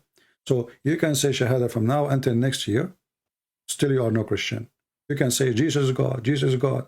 But then you do drugs, and then you kill, and then you rape, and then you whatever, blah, blah, blah. So you are no Christian, you will not go to heaven, and you are not saved. From their fruits you will know them. So the Lord the Messiah, he will not recognize you because your name is George or John or Peter. He will recognize you for you have faith on him and you have a fruits. That's what he wants. This is the qualification for you to be saved. Nothing else. And that's it. Okay. Not talk, not like, somebody says, I will give donation. Like I'm a sinner. I'll go give donation. Oh, God, forgive me. This is, are you thinking you can bribe God? And then we continue second day, do the same thing. Well, this is a mockery in God. God do not need your money. So you cannot bribe God in Christianity. You cannot fool him. You cannot lie to him. And you cannot say, like, there's a video. It says the most gracious dear to Allah is to say praise be to Allah. I mean, what the heck is that?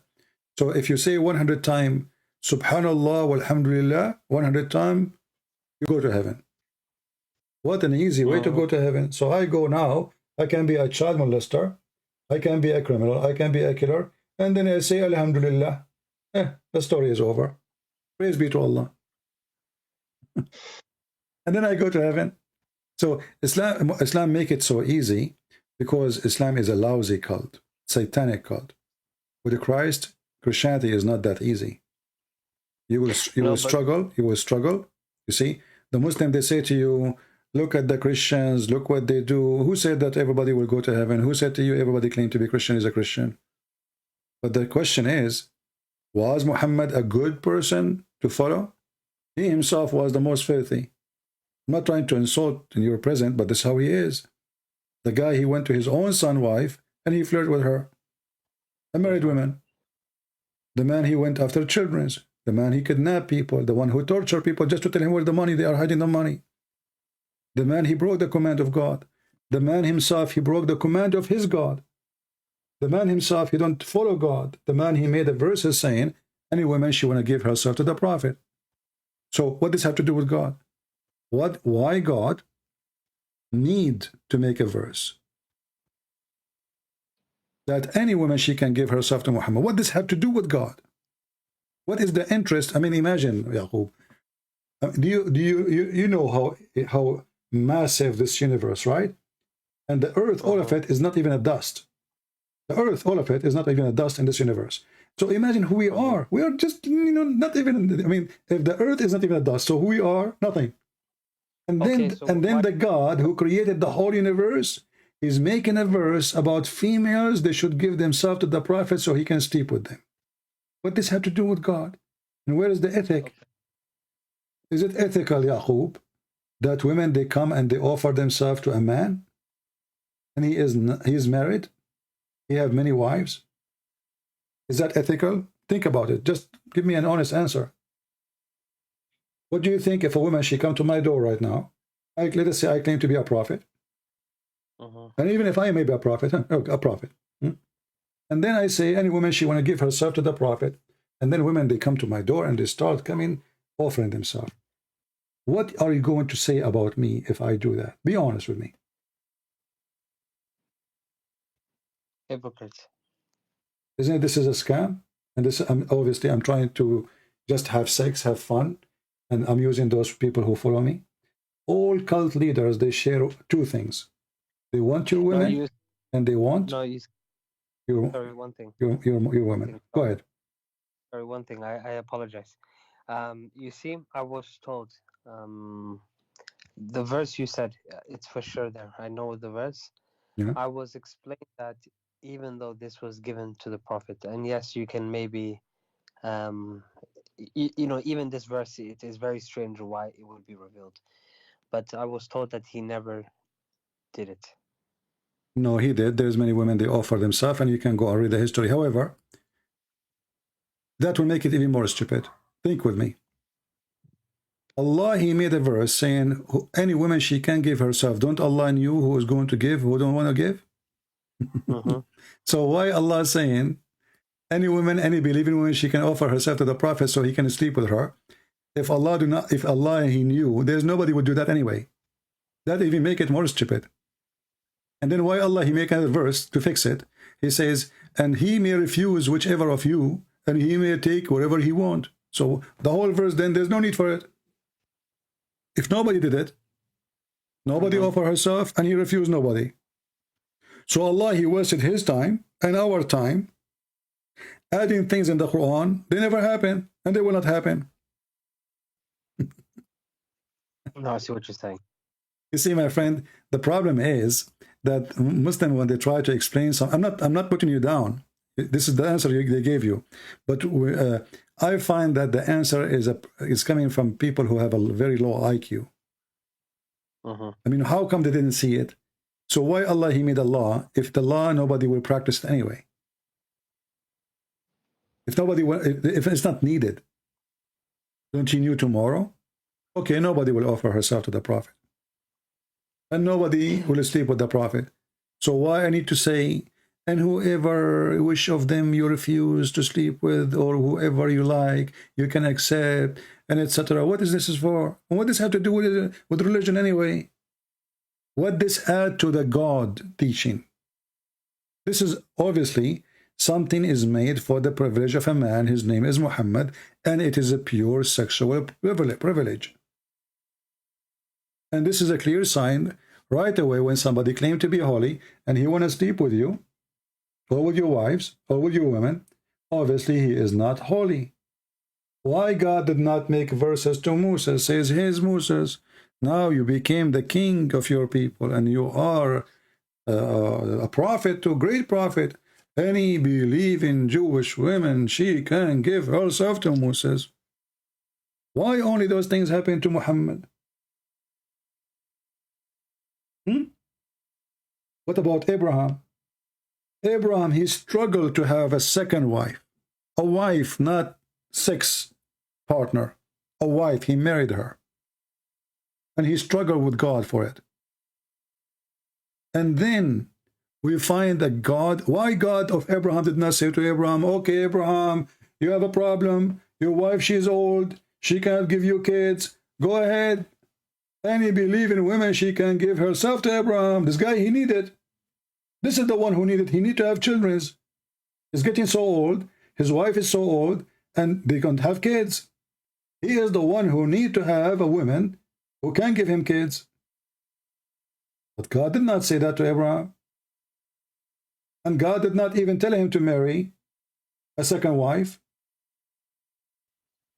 So why Muhammad, who have many wives, he did it because he needed.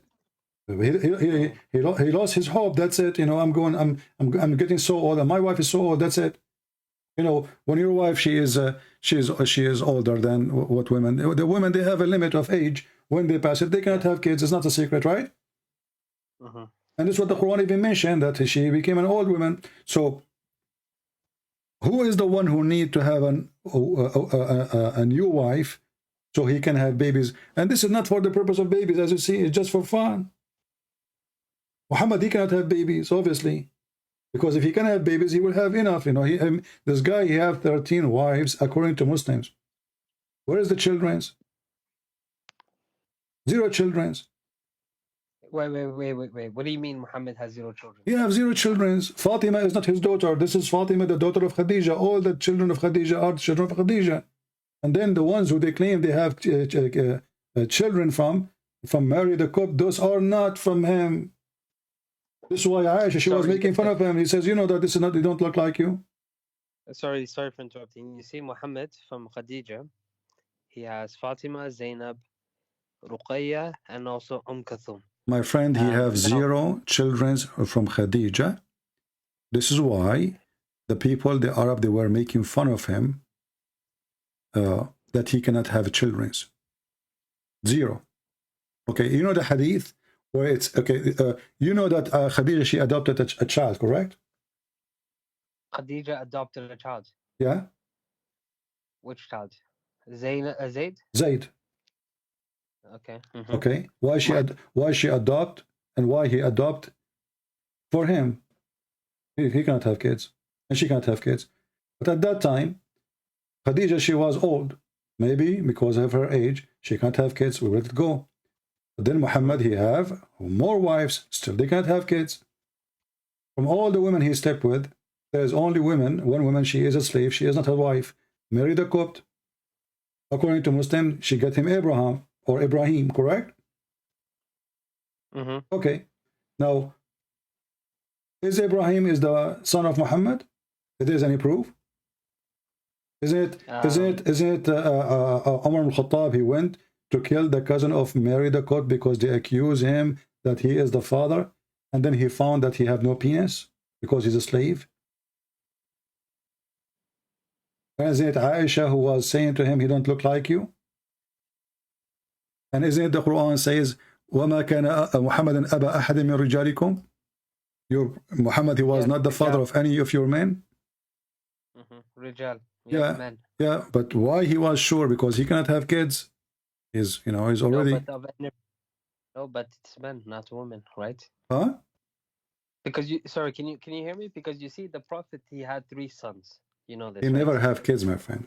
He never have kids. No, you see, he had Ibrahim. He had from Khadija. He had Ibrahim and he had Abdullah, and then from Ibrahim he had from Mary the Copt, but he had a Qasim and Abdullah from Khadija, both who died in childhood.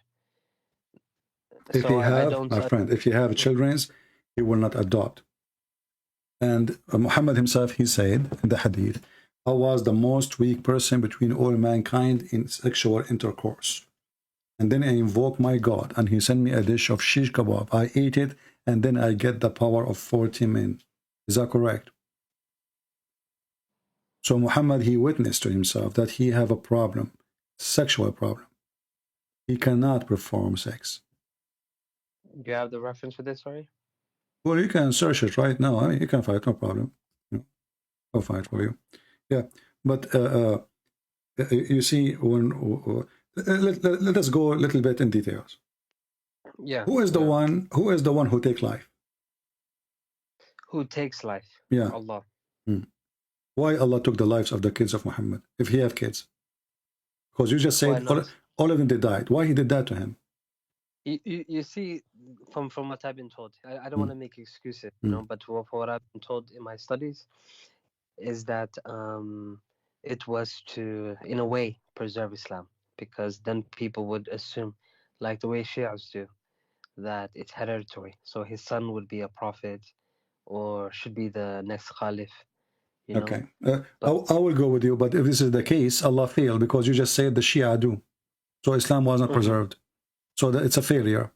Secondly, all the prophets have kids. What does this have to do with the do kids become they inherit the business and they become prophet too? And the top of that, but they did in Abraham's situation. Well, no, they did not do. They did not do. It's God who decide that they are prophets. It's not they decide. Even the Quran confirmed that. Yeah, you're right. Yeah. So when you're a prophet, he speak about himself in a very funny way, and he claimed that he is a prophet of God, and he is descendant even from Ishmael, as he claimed. And then we find even from the Arabic books, even Muslim books, they claim that Ishmael, he learned Arabic at the age of 13. So how he is the father of the Arab? And if you are a son of a person who is not an Arab, you will not be an Arab. Is that correct? Yes, but okay. The way it works. No, what the way? No, what the way? If you are an Egyptian, your father is what? Egyptian, and you are what? Egyptian, correct? Okay. Do you follow your mother or you follow your father in Islam? Father. Okay. So Ishmael wasn't what? Son of an Egyptian woman, correct? Okay, but if he marries, but hear me out. If he marries a Arab woman, okay, and he gives birth to a son, all right, and his son married to another Arab woman, still you are following your father, my friend. Still you are following your father. No, but eventually they become Arab, and then No. It doesn't matter really how many you marry, because it's still. Are you following? Let's go back. I just said to you, when you marry, when a man he marry a woman, and this is say the man is an Egyptian, the son is born will be what? What's the father? Will be Egyptian. If the father is Egyptian, the son is Egyptian. Okay, so the second son now, not Ishmael, he is Egyptian. He marry another woman. She's an Arab. What the son will be? Egyptian. Doesn't matter how many women. No, but you see, when his son, but you see, what happens is that eventually they become part of the community. You become an Arab. See, but now this is different then. So he is not from the lineage of Ishmael, you know, because now he is part of the community, so he's not an Arab. Either Muhammad was an Arab or he was not. And that will destroy Islam. Why? Because the Quran says, we never send a messenger except from the people, speaking the tongue of the people. Not only he speak their tongue, he have to be from them. And if in order for Muhammad to be a messenger for the Arab, he have to be literally an Arab. Correct?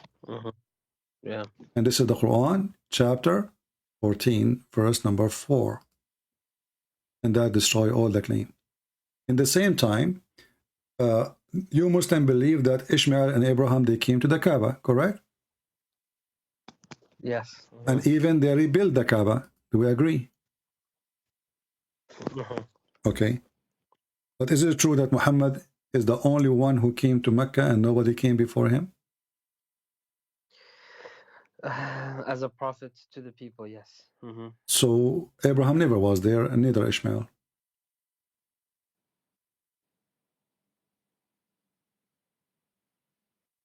You see, when the Quran says, nobody was before you ever sent to this town, and nobody received scriptures before you to this town. That means neither Abraham, neither Ishmael was there. But the Prophet told us in a hadith about Safa Marwa. You know about this one, right? Let us focus on this one first. If nobody received messages before them, before Muhammad, and the Quran is so clear, you know, see, it didn't say they were not given, he says before thee. You see, you know what the word before means, right? Yeah. Okay, so before, it's mean whatever before. So they never, and we have given them no scriptures which they study, nor we send them before thee any warner, any.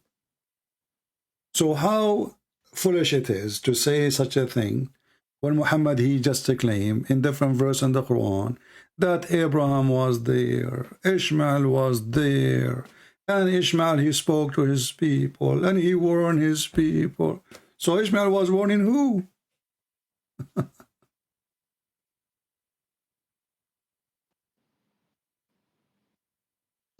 Yeah, I see the point. Okay. Yaqub, Jacob, my friend, after all what you see, honestly, don't you want to leave Islam? I mean, you keep saying to me, I see, you know, and you agree. All of this did not make you right yet decide to leave. Isn't this is a clear, stupid thing? Either Abraham was there or he was not.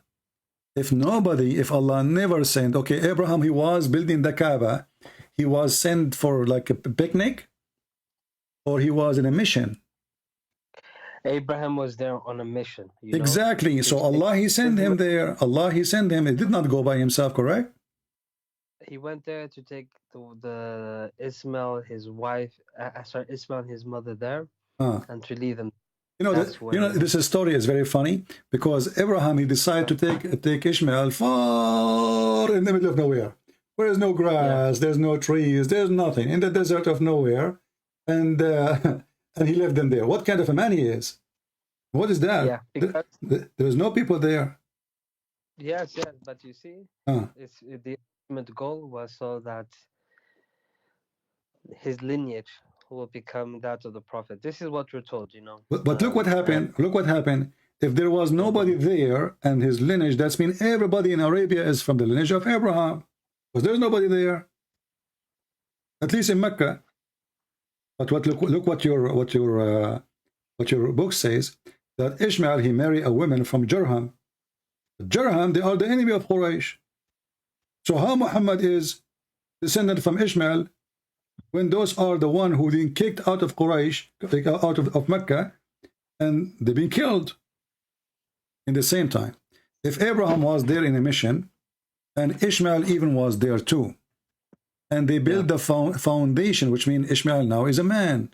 It's not like they went there for a day or two. They built the foundation of the house, rise in it. It was destroyed after the flood of Noah. So now it was destroyed, and I wonder why Allah destroyed his house. This is very funny. Then, you know, many hundred years after, 1,000 years, Muhammad, he come and he say, Allah told me, and we have given them no scriptures which they study. But isn't it the Quran says that Abraham, he have scriptures? Abraham has scriptures, correct? So Abraham was there, right? Yes. Abraham, when he went there, he decided not to take his scripture with him. I don't know, to be honest. No, Yaqub, come on, come on. I mean, imagine I am a Christian, and now I am going to Mecca, and that's it. I forgot all my scriptures. Come on, Yaqub. What happened? The guy, he decided to leave it where? Isn't it scriptures in your head, in your heart? Is what your God told you? Those people don't write books. Yeah. So Abraham in chapter 87 and Moses, they have scriptures. And Abraham, he went all the way to Mecca, as you see in different verse in the Quran. Chapter 2, verse 127. And he took his son with him, and obviously they lived there for some time. And Ishmael, he stayed there according to the Muslim stories. And then we find other verse saying, you know what? We never give them scriptures. And you know what? We never send them anyone before you to warn them. And to make it more stupid, Muhammad, he add the word before. You see, if Muhammad did not say before thee, the Muslim can escape it. They can say, okay, at the time of Muhammad, well, there is nobody. We never send them anyone. That makes sense, correct? Mm-hmm. But when he added the word before thee, that is a disaster. Because that's it. Before thee, no warner, any warner. So all the story of Abraham and Ishmael came to Mecca is destroyed with no mercy.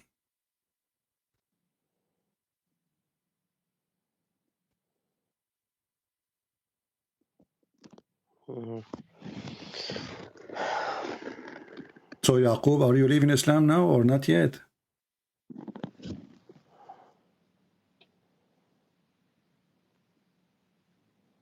Come on, say it. You know, it's not something that you can, just do like this. I have to. It's not about something you dislike this. I mean, come on, it's in front of you. What that. I mean, everything we showed you, I never said something without showing it to you in the screen. Actually, there's only one. It's about Al-Kufayt. I can give it to you. About your prophet. Allah, he sent him a dish of shish kebab so he could get the power of 40 men. And this is another story proving that Muhammad is really mentally ill. You know, it's a clear sign of mental illness to claim that God, he sent you a dish of shish kebab, and then you ate it, and then you got the power of 40 men. What kind of God and what kind of a prophet we are talking about? You know, why Allah, he is doing such a thing? I mean, this is really very funny and very stupid and very long. This is the book of At-Tabaqat al-Kubra. I will put it for you on the screen. Mm-hmm. I'm sure you heard of At-Tabaqat al-Kubra, right? Muhammad ibn Sa'ad, volume number 8, page 192. It says here, from, as usual. Okay, and then it says here from Ibrahim reported that Rasulullah sallallahu alaihi wasallam, he said, I was the most weak person between all mankind in intercourse, in effing, until Allah he sent down al-kufayt, which is shish kebab, and each time I requested, he sent it to me in a sa'a. A sa'a at that time, he was like for 15 minutes, 20 minutes. Like sa'a today, it means 60 minutes. But at that time, it's like 50. So each time Muhammad want to F a woman, right away Allah, in like 15, 20 minutes before he F, he sent him a dish of shish kebab, he ate it, boom, boom, boom, boom, he got the power. إِلَّا وَجَدْتَهُ وَهُوَ قَدْرٌ فِيهَا لَحْمٌ. Let's translate. Google translation.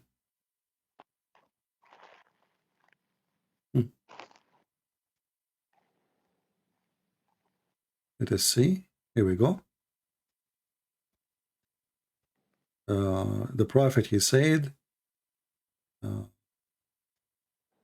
mean, the translation is really horrible here.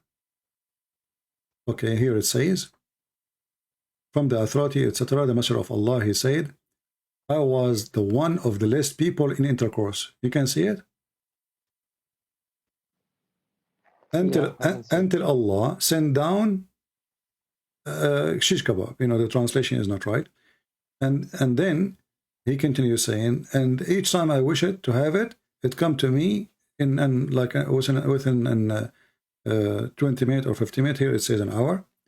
And then I got the strength of 40 men because of the dish of shish kebab.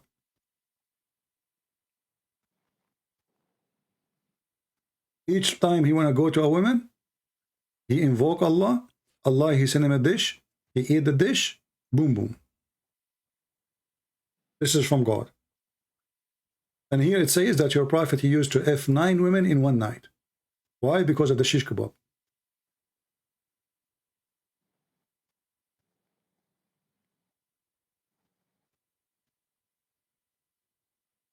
This is a prophet you are following.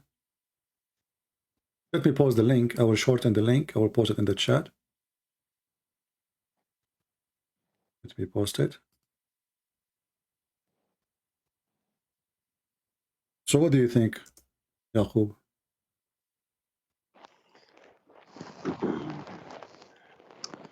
You are calling me now for long. How long you are talking? I mean, not today. I mean, how many time? For how long you call me? Yeah, this is long. This is long. And until now, you aren't convinced that Muhammad is a fraud?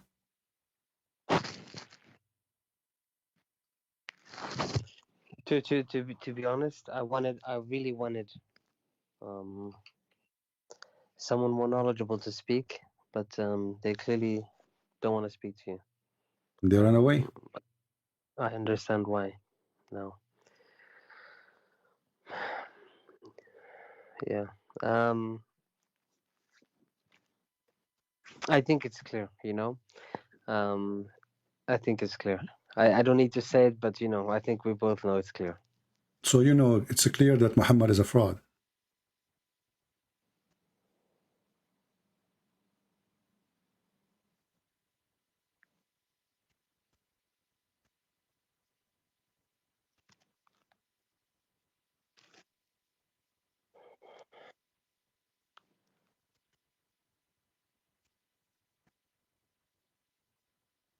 I'm waiting.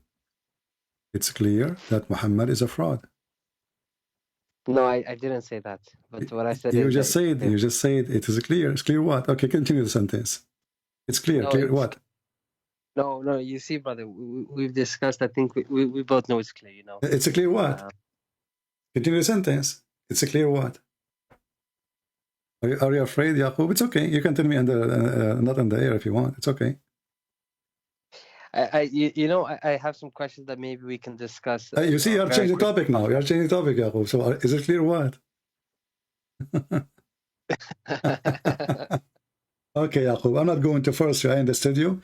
But you can text me in Skype and you can tell me what you want to say. I understand. Where are you now? I understand. For me, I know already that you are out of Islam, and I'm happy for you, my friend. Feel free to call me anytime you want, as long as I am live. As you know, I don't keep my Skype open, but I open it only when I go live. And I'm really happy to talk to you. And I'm happy that you received the conclusion, which, you know, we were looking for. And I hope soon you will accept Christ as your Lord and as your Savior. Mm-hmm. Yeah, I think you'll be happy. But let me just say this. Sorry. All right. I will try to get regardless, I will still push for a scholar to speak to you, because I think they need you. I think it'd be best for everyone. But I just wanted to say that. So All right. I will still try. Yeah. And remember, it's not me who is running away from them. It's them who they are avoiding, right? I will come. Here we go. The same you call me how easy it is, they can call me. I don't even know who's calling me. So they have no excuse to say no. And the result of saying no, as you see, people are leaving Islam. Imagine, Yaqub, after people watch this video, not only this video have an impact on you, how many Muslims they will watch this, and how many Muslims will leave this cult. And if a Muslim sheikh, he claimed that he can answer, then why you don't come to the rescue? You know, forget about debating me. It's not about me. It's about saving the Muslims from being lied to if I'm lying to them. Why did they want to do it? Because they knew they have no answer, and I'm saying the truth. Everything I say to you, I show in the screen with reference. Is that true? Yes, and you know, actually, I shared this. There's an institution, you know, Islamic institution called Sapien. They do da'wah, they do all this stuff, right? And I've contacted them because I know someone who is part of this thing, and I've asked them to, you know, debate you, and I said that I will even pay for it myself, you know, just so that we can try to get at least some of this clarified. But they told me that they know who you are and that they're not interested.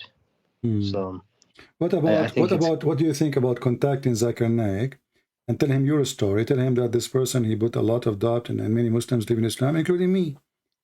So can you, brother, debate him so he can give us our faith back? Can you please, you know? Email him, and whatever the email he will send you back, you know, you can share it with us. And I know what he was saying, so we just laugh. Whatever the email, I will put the screen as it is. Email him. We will hide any private information have to do with you, and whatever Zakir Naik answer you, tell him the story. There's many Muslims are living Islam, you know, talking to this person. Can you please agree to debate him? He will call you. I will call him. I will be happy to call him anytime. Have you debated any scholars or anything like that I can watch? I know there was you know, I never spoke to a scholar because there's none. Who is a scholar these days? There's no scholars. Yeah. Have you ever heard of somebody a scholar? The one they call him a scholar, they make fun of him. The second he says something they don't agree with, they torture the guy. Sheikh Umran, as an example, he said that Jesus, he knew the hour. The Muslim, they start spitting at him. He said that the Quran is changed. The Muslim, they start attacking him. Yes, Al-Qadi, all is in the narrative. He is not a scholar for them. But I have to agree, all of them, they claim to be scholars, but none of them is a scholar, because a scholar in Islam, as the Quran says, is the one who say we believe, is not the one who knows. Correct? You know that, right? Yeah, I know this verse. Yeah. So the Quran itself saying, in order to be a scholar, you have to be an idiot, not a knowledgeable person. You just say, I believe, without questioning. This is who is a scholar. And this is in chapter 3, verse number 7. So when the Muslim, they say scholars, I laugh. What scholars? Even the Quran says nobody knows what they mean, save Allah. And those who have knowledge, they say we believe. What is the scholars, they say we believe. Not because they are scholars, not just because they say we believe, we give them the title of a scholar. وَالرَّاسِخُونَ فِي الْعِلْمِ يَقُولُونَ آمَنَّا. And those who have a great knowledge is the one who say we believe. Okay, but the same verse says nobody can explain it.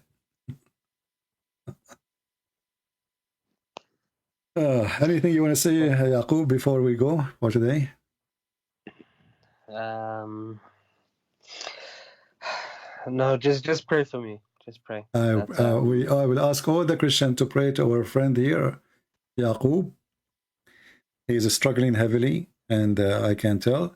And I can tell that already he is out of Islam, and he is trying his best to bring some Muslims who call them scholars to hold him, back to Islam, but he could not find any.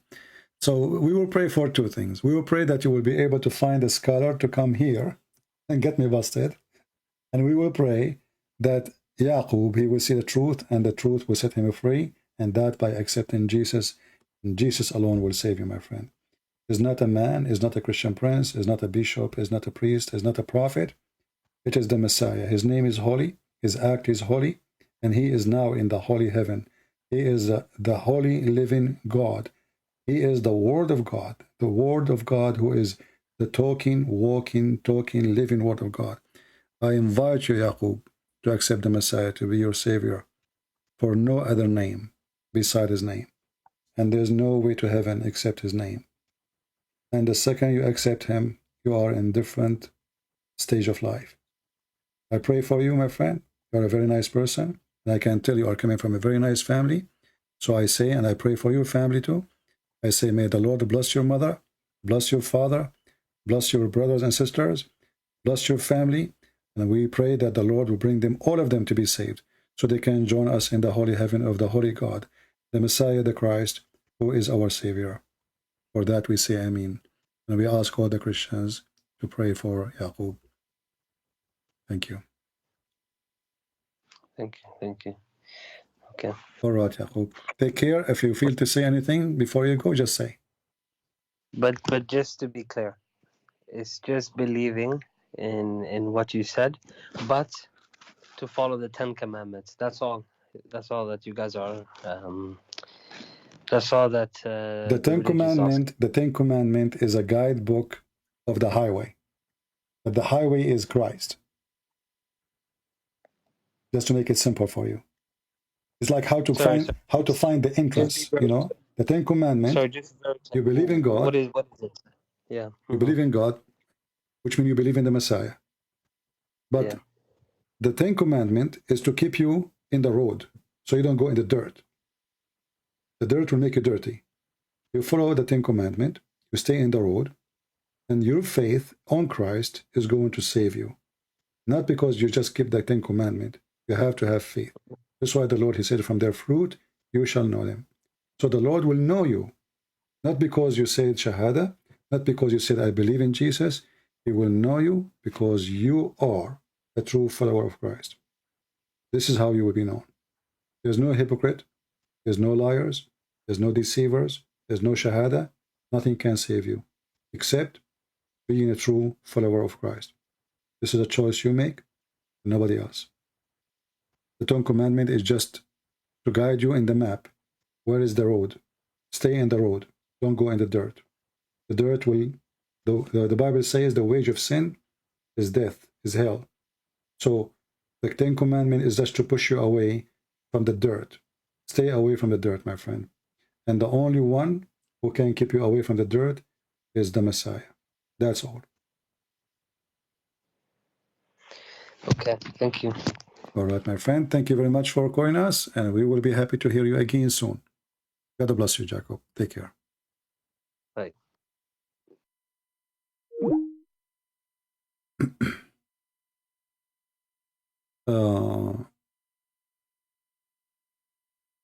Well, we are, happy to have our friend here, and I think it was a very interesting conversation, and I believe many Muslims will leave Islam.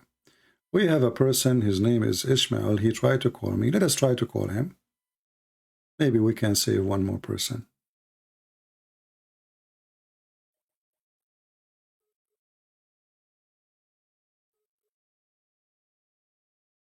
I find it very strange that Muslim they call when I'm speaking to a Muslim.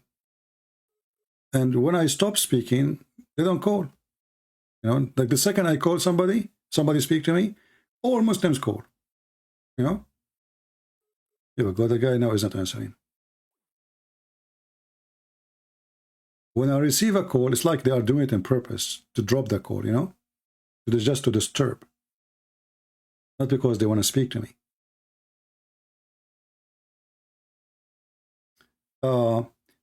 As you see, my friends, we as a Christians, we have a million reasons to believe in the Messiah. And we have a billion reasons to refuse Muhammad. First, he changed his name and he called himself the praised one. This person is hijacking even the name of God. And yet he claimed that he is just a prophet. But I am a prophet who want to sleep with your wives and your women. You need to give me your money. And I want you to attack the neighbors. And he said to the Muslims, attack the Romans so we can get the blonde diggers. So he's a prophet who tempt his men by blondie.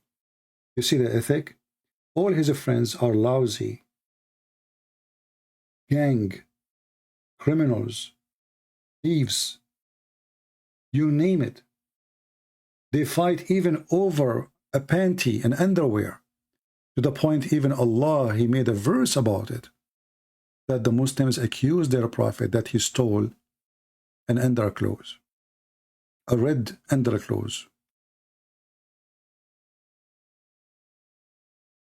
And then Allah, he sent a verse says, it is not the prophet who stole the underwear. It's not for a prophet to steal an underwear. But Allah refused to tell us where is the underwear. And until now we are looking for it. This is how trashy this religion is. Imagine if the disciple of Jesus, imagine, God forbid me for saying that. I mean, forgive me. They were accusing Jesus that he took an underwear. Imagine what kind of disciple they are. What kind of a group they are. What kind of believers those believers are. The believers accusing their best man, the prophet of God, that he is a thief and he took an underwear.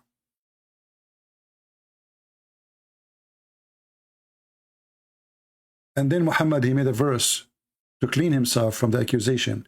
And what the verse says, it's not Muhammad. Think about it. The one who's saying that is God. Can't God say, go to the house of this guy, open the drawer, you will find the panty there? Actually, this verse confirmed that Muhammad is the one who took it. Because if Allah is God and he knew the unseen, and now the Muslims themselves accusing Muhammad that he took a panty, shouldn't Allah say to clear him, hey, go to the house of this guy, open the door, or go to his house, his wife, she is wearing it, or he is wearing it, take off your pants. What kind of a man he is? His God himself could not prove that he is not the one who stole the underwear.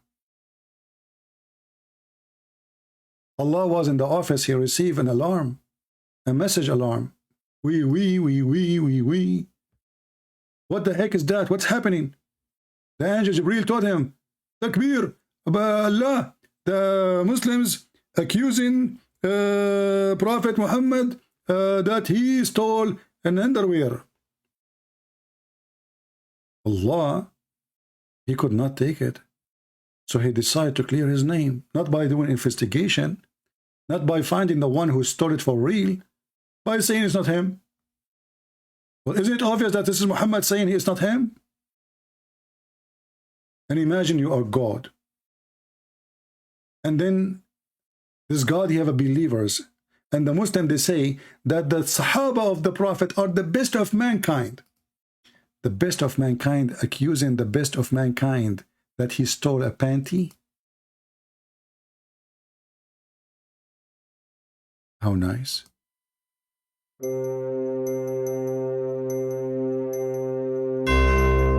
panty went missing. Allah was accused by accusing his prophet. The best of mankind accused of burglary, taking a panty, and the one who accused him were the Muslims. Allah, he received the news. A horrible day. It's fake news. CNN and Trump, he said the truth. What a religion. And then the Muslims, in order to fix it, they make it even more bright. More bright as a color from the panty itself. You go to the books of interpretation, chapter 3, verse 161, you will see the Muslims, they give you more details. The details you don't want to see. The details you don't want to read. The details is telling us what kind of a corrupt society and what kind of a gang Muhammad was having as companion. And they say to you, those companions, they were the best of mankind because they are the first one who believe in Allah and his prophet. And they went with him for jihad. And then we discovered that the jihad was for the sake of panties, underwears, and gold and silver and vagina. Allah mentioned in the Quran that some of them, they said that the prophet, he took some clothes from the booty. And you know, Prophet Muhammad, he loved booty. That's why he shake it too. And the Muslims, they give us all kinds of interpretation. Even some of them, they give us even the color. Red velvet. It is red, brother. And now we understand why the fight is happening. Imagine you attack the Jews or you attack the Arab and you find a red bikini at that time.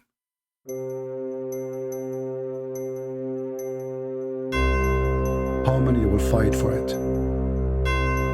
How many will die for it? And Allah himself is busy with it. He decided to make a verse about it. If you think that clothing is not important, you are mistaken. As you see, it has impact on Allah. Because of a red velvet, there is a chapter in the Quran about it. A verse about it. God himself is speaking about it. Are you kidding me? It must be the truth. From the red velvet God. Takbir! This is Islam, my friend. And this is Muhammad. The one who went to his own son's wife and he flirted with her when the husband was not there. Not ever let someone like Muhammad into your home, even if he claimed to be your father. Lord have mercy. Did we have a good time?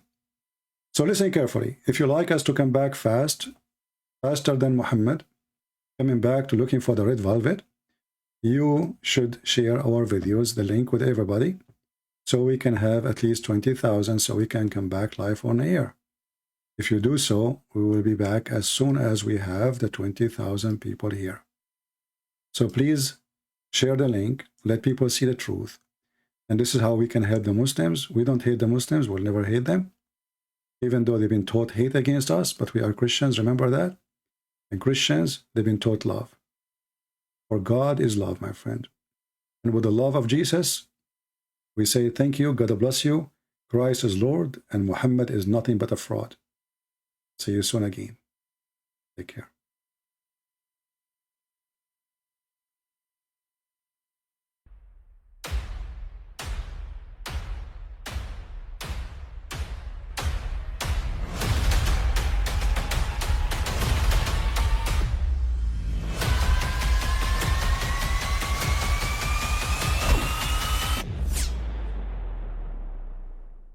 But I mean, again, he doesn't know who Gabriel is, right? Because he didn't come from an Abrahamic faith. The people of Mecca were pagan. The Quran has mentioned if this book was from other than God, they would have found in it many contradictions. If a book is without contradictions, that has no bearing on whether it comes from God or not. I've had phone books that are inerrant, but I certainly don't think God gave them. That we believe without understanding. The brother asked a very important question, that most of the scholars say that listening to music, watching movies, and most of the television programs, they're haram. So how can we have fun? Let me tell you, brother, at the outset that having fun is permitted in Islam as long as the fun is halal fun.